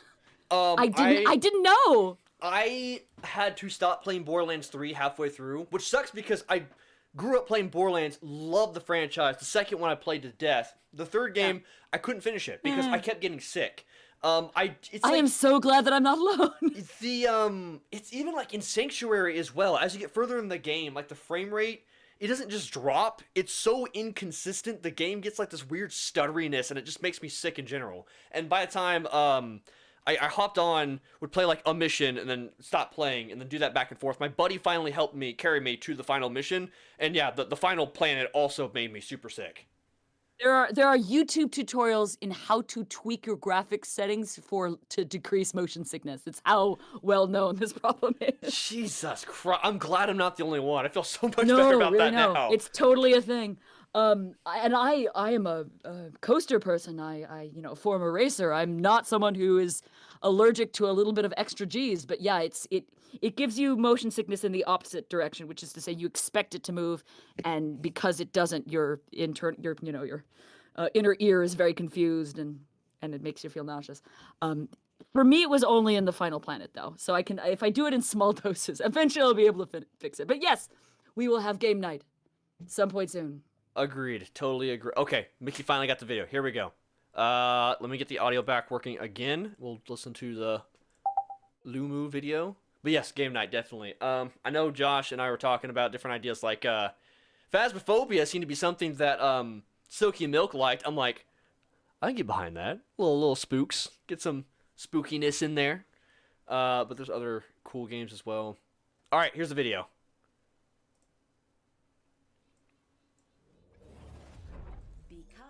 Raging tornado of violence. Oh my god. Pink mist successfully deployed. Hannah? Mark 50. I hear it. Confirmed. Combat grade. Excellent. Double kill. Slay them all, Spartan. mostly in those beginning parts, but like I can hear a little Demi in there. But we made the jokes about it being like a Demi knockoff. Yeah, it's definitely more sing-song than Demi. Demi is, she's got a little bit more sex bot and also a little bit more human than this straight-up robot voice. But what was that first line? Play just the first line. Become a raging tornado of violence. Yeah, that was the one. And Demi would be more like, become a raging tornado of violence. Yeah. So there you go. I like the Demi one better. There's your comparison. The Bordeaux race car. Oh, Y'all God. should play Uno, bring the rage out a bit. Jesus Christ. If we're playing Uno, we're getting at least 4 people for that. But yeah, relationships Honestly, would break really quick. Do you know what game I would be extremely down to play with you and the other Subverse voice actors? I've joked about this before, but we need to do it. You, me, and some of the whoever we can get. We need to play fucking various Jackbox games. Honestly, Quiplash would be really amazing with us. I fucking love Jackbox games. I so have much. the Jackbox games as well. I'd totally be down to do that. I remember there was some jokes going on Twitter where the Subverse Twitter actually started retweeting, I think, was someone suggesting playing Cards Against Humanity. I'm like, yeah, I'd be down. The problem with it is we'd need to do a custom deck because the old Cards Against Humanity decks have just been so cycled that we all know them so fucking well. But a game that is styled like that would be fucking perfect. That is just a fantastic game. No, I have the old... No, Tank, we're not making those jokes right now. Raise hands immediately. Okay, so yeah, maybe we'll pick some ideas. One of them not being Among Us. No, we're not playing Among Us. No. Nah. It's been done. I mean, so honestly, so is Jackbox, but Jackbox ends up being funny every time. I don't think they actually want us to play Among Us. I think they're saying that for the meme. It's become a huge meme to play Among Us. Right. I'm good. Anyway, so that is the interview with Bordeaux Black. Hopefully you guys enjoyed the experience. But if you want to help her out at all, there are the links down below. You can go check her out. You have her Patreon, where she's now adding something additional to the $5 tier, so check that out. Her Ko-Fi if you want to help her in the meantime. And her Twitter, which is her most popular thing. She has a new comic coming out, so if you want to follow her on Twitter, help her get to 30K. But before then, there will be the release of the comics, so look out for that. Is there anything else you wanted to talk about before we wrapped up the stream? Also, look at this photograph. Oh my god. Actually, I have one more question for you. If... A rip from you. Yes. If you had to throw the gauntlet to the next voice actor or actress that needs to come on the Halfpint show, who needs to come? Not who you want, who needs to come? We have not had, simply because of her schedule, but we have not had nearly enough time with the singing salmon, aka singing Samine, aka Sofa. So that is my gauntlet. I am throwing it down, baby. You keep saying you're going to do an interview with one of these really awesome individuals. Now is the time. We got to make it. If there's anyone to make that happen, it's got to be Pinty Boy, okay? He's got to have singing Samine inside of the stream for obvious reasons. I mean, it's still on screen right now. Come on now. But anyways, I appreciate you taking the time. He loves you. I love you. So come play with us. Appreciate you taking the time for being inside of today's stream. And, oh, no, none of that. No. What did you just do? No. What just happened? I'm having to mute people for obvious reasons. Less than obvious to me. Are they being spammy? No, they're just putting things they're not really supposed to be putting down in there right now. All right. Appreciate you guys stopping by today. How long was this, by the way? Jesus Christ! 3.5 hours. Yes. We hung for a while. Hopefully we raised you a little bit of funding, and it was my pleasure. I always really appreciate here on the Pinty Show that I get to dodge back and forth between something scandalous, something sexy, something gaming related, and something real. We get good slices of all of it. I like that. You know we do all the in-betweens. Up and down and left and right and B and A and select and start? I was about to say select and start as well. God damn it. Yeah. Nice. Thank you all for watching, and I'll see you guys next time.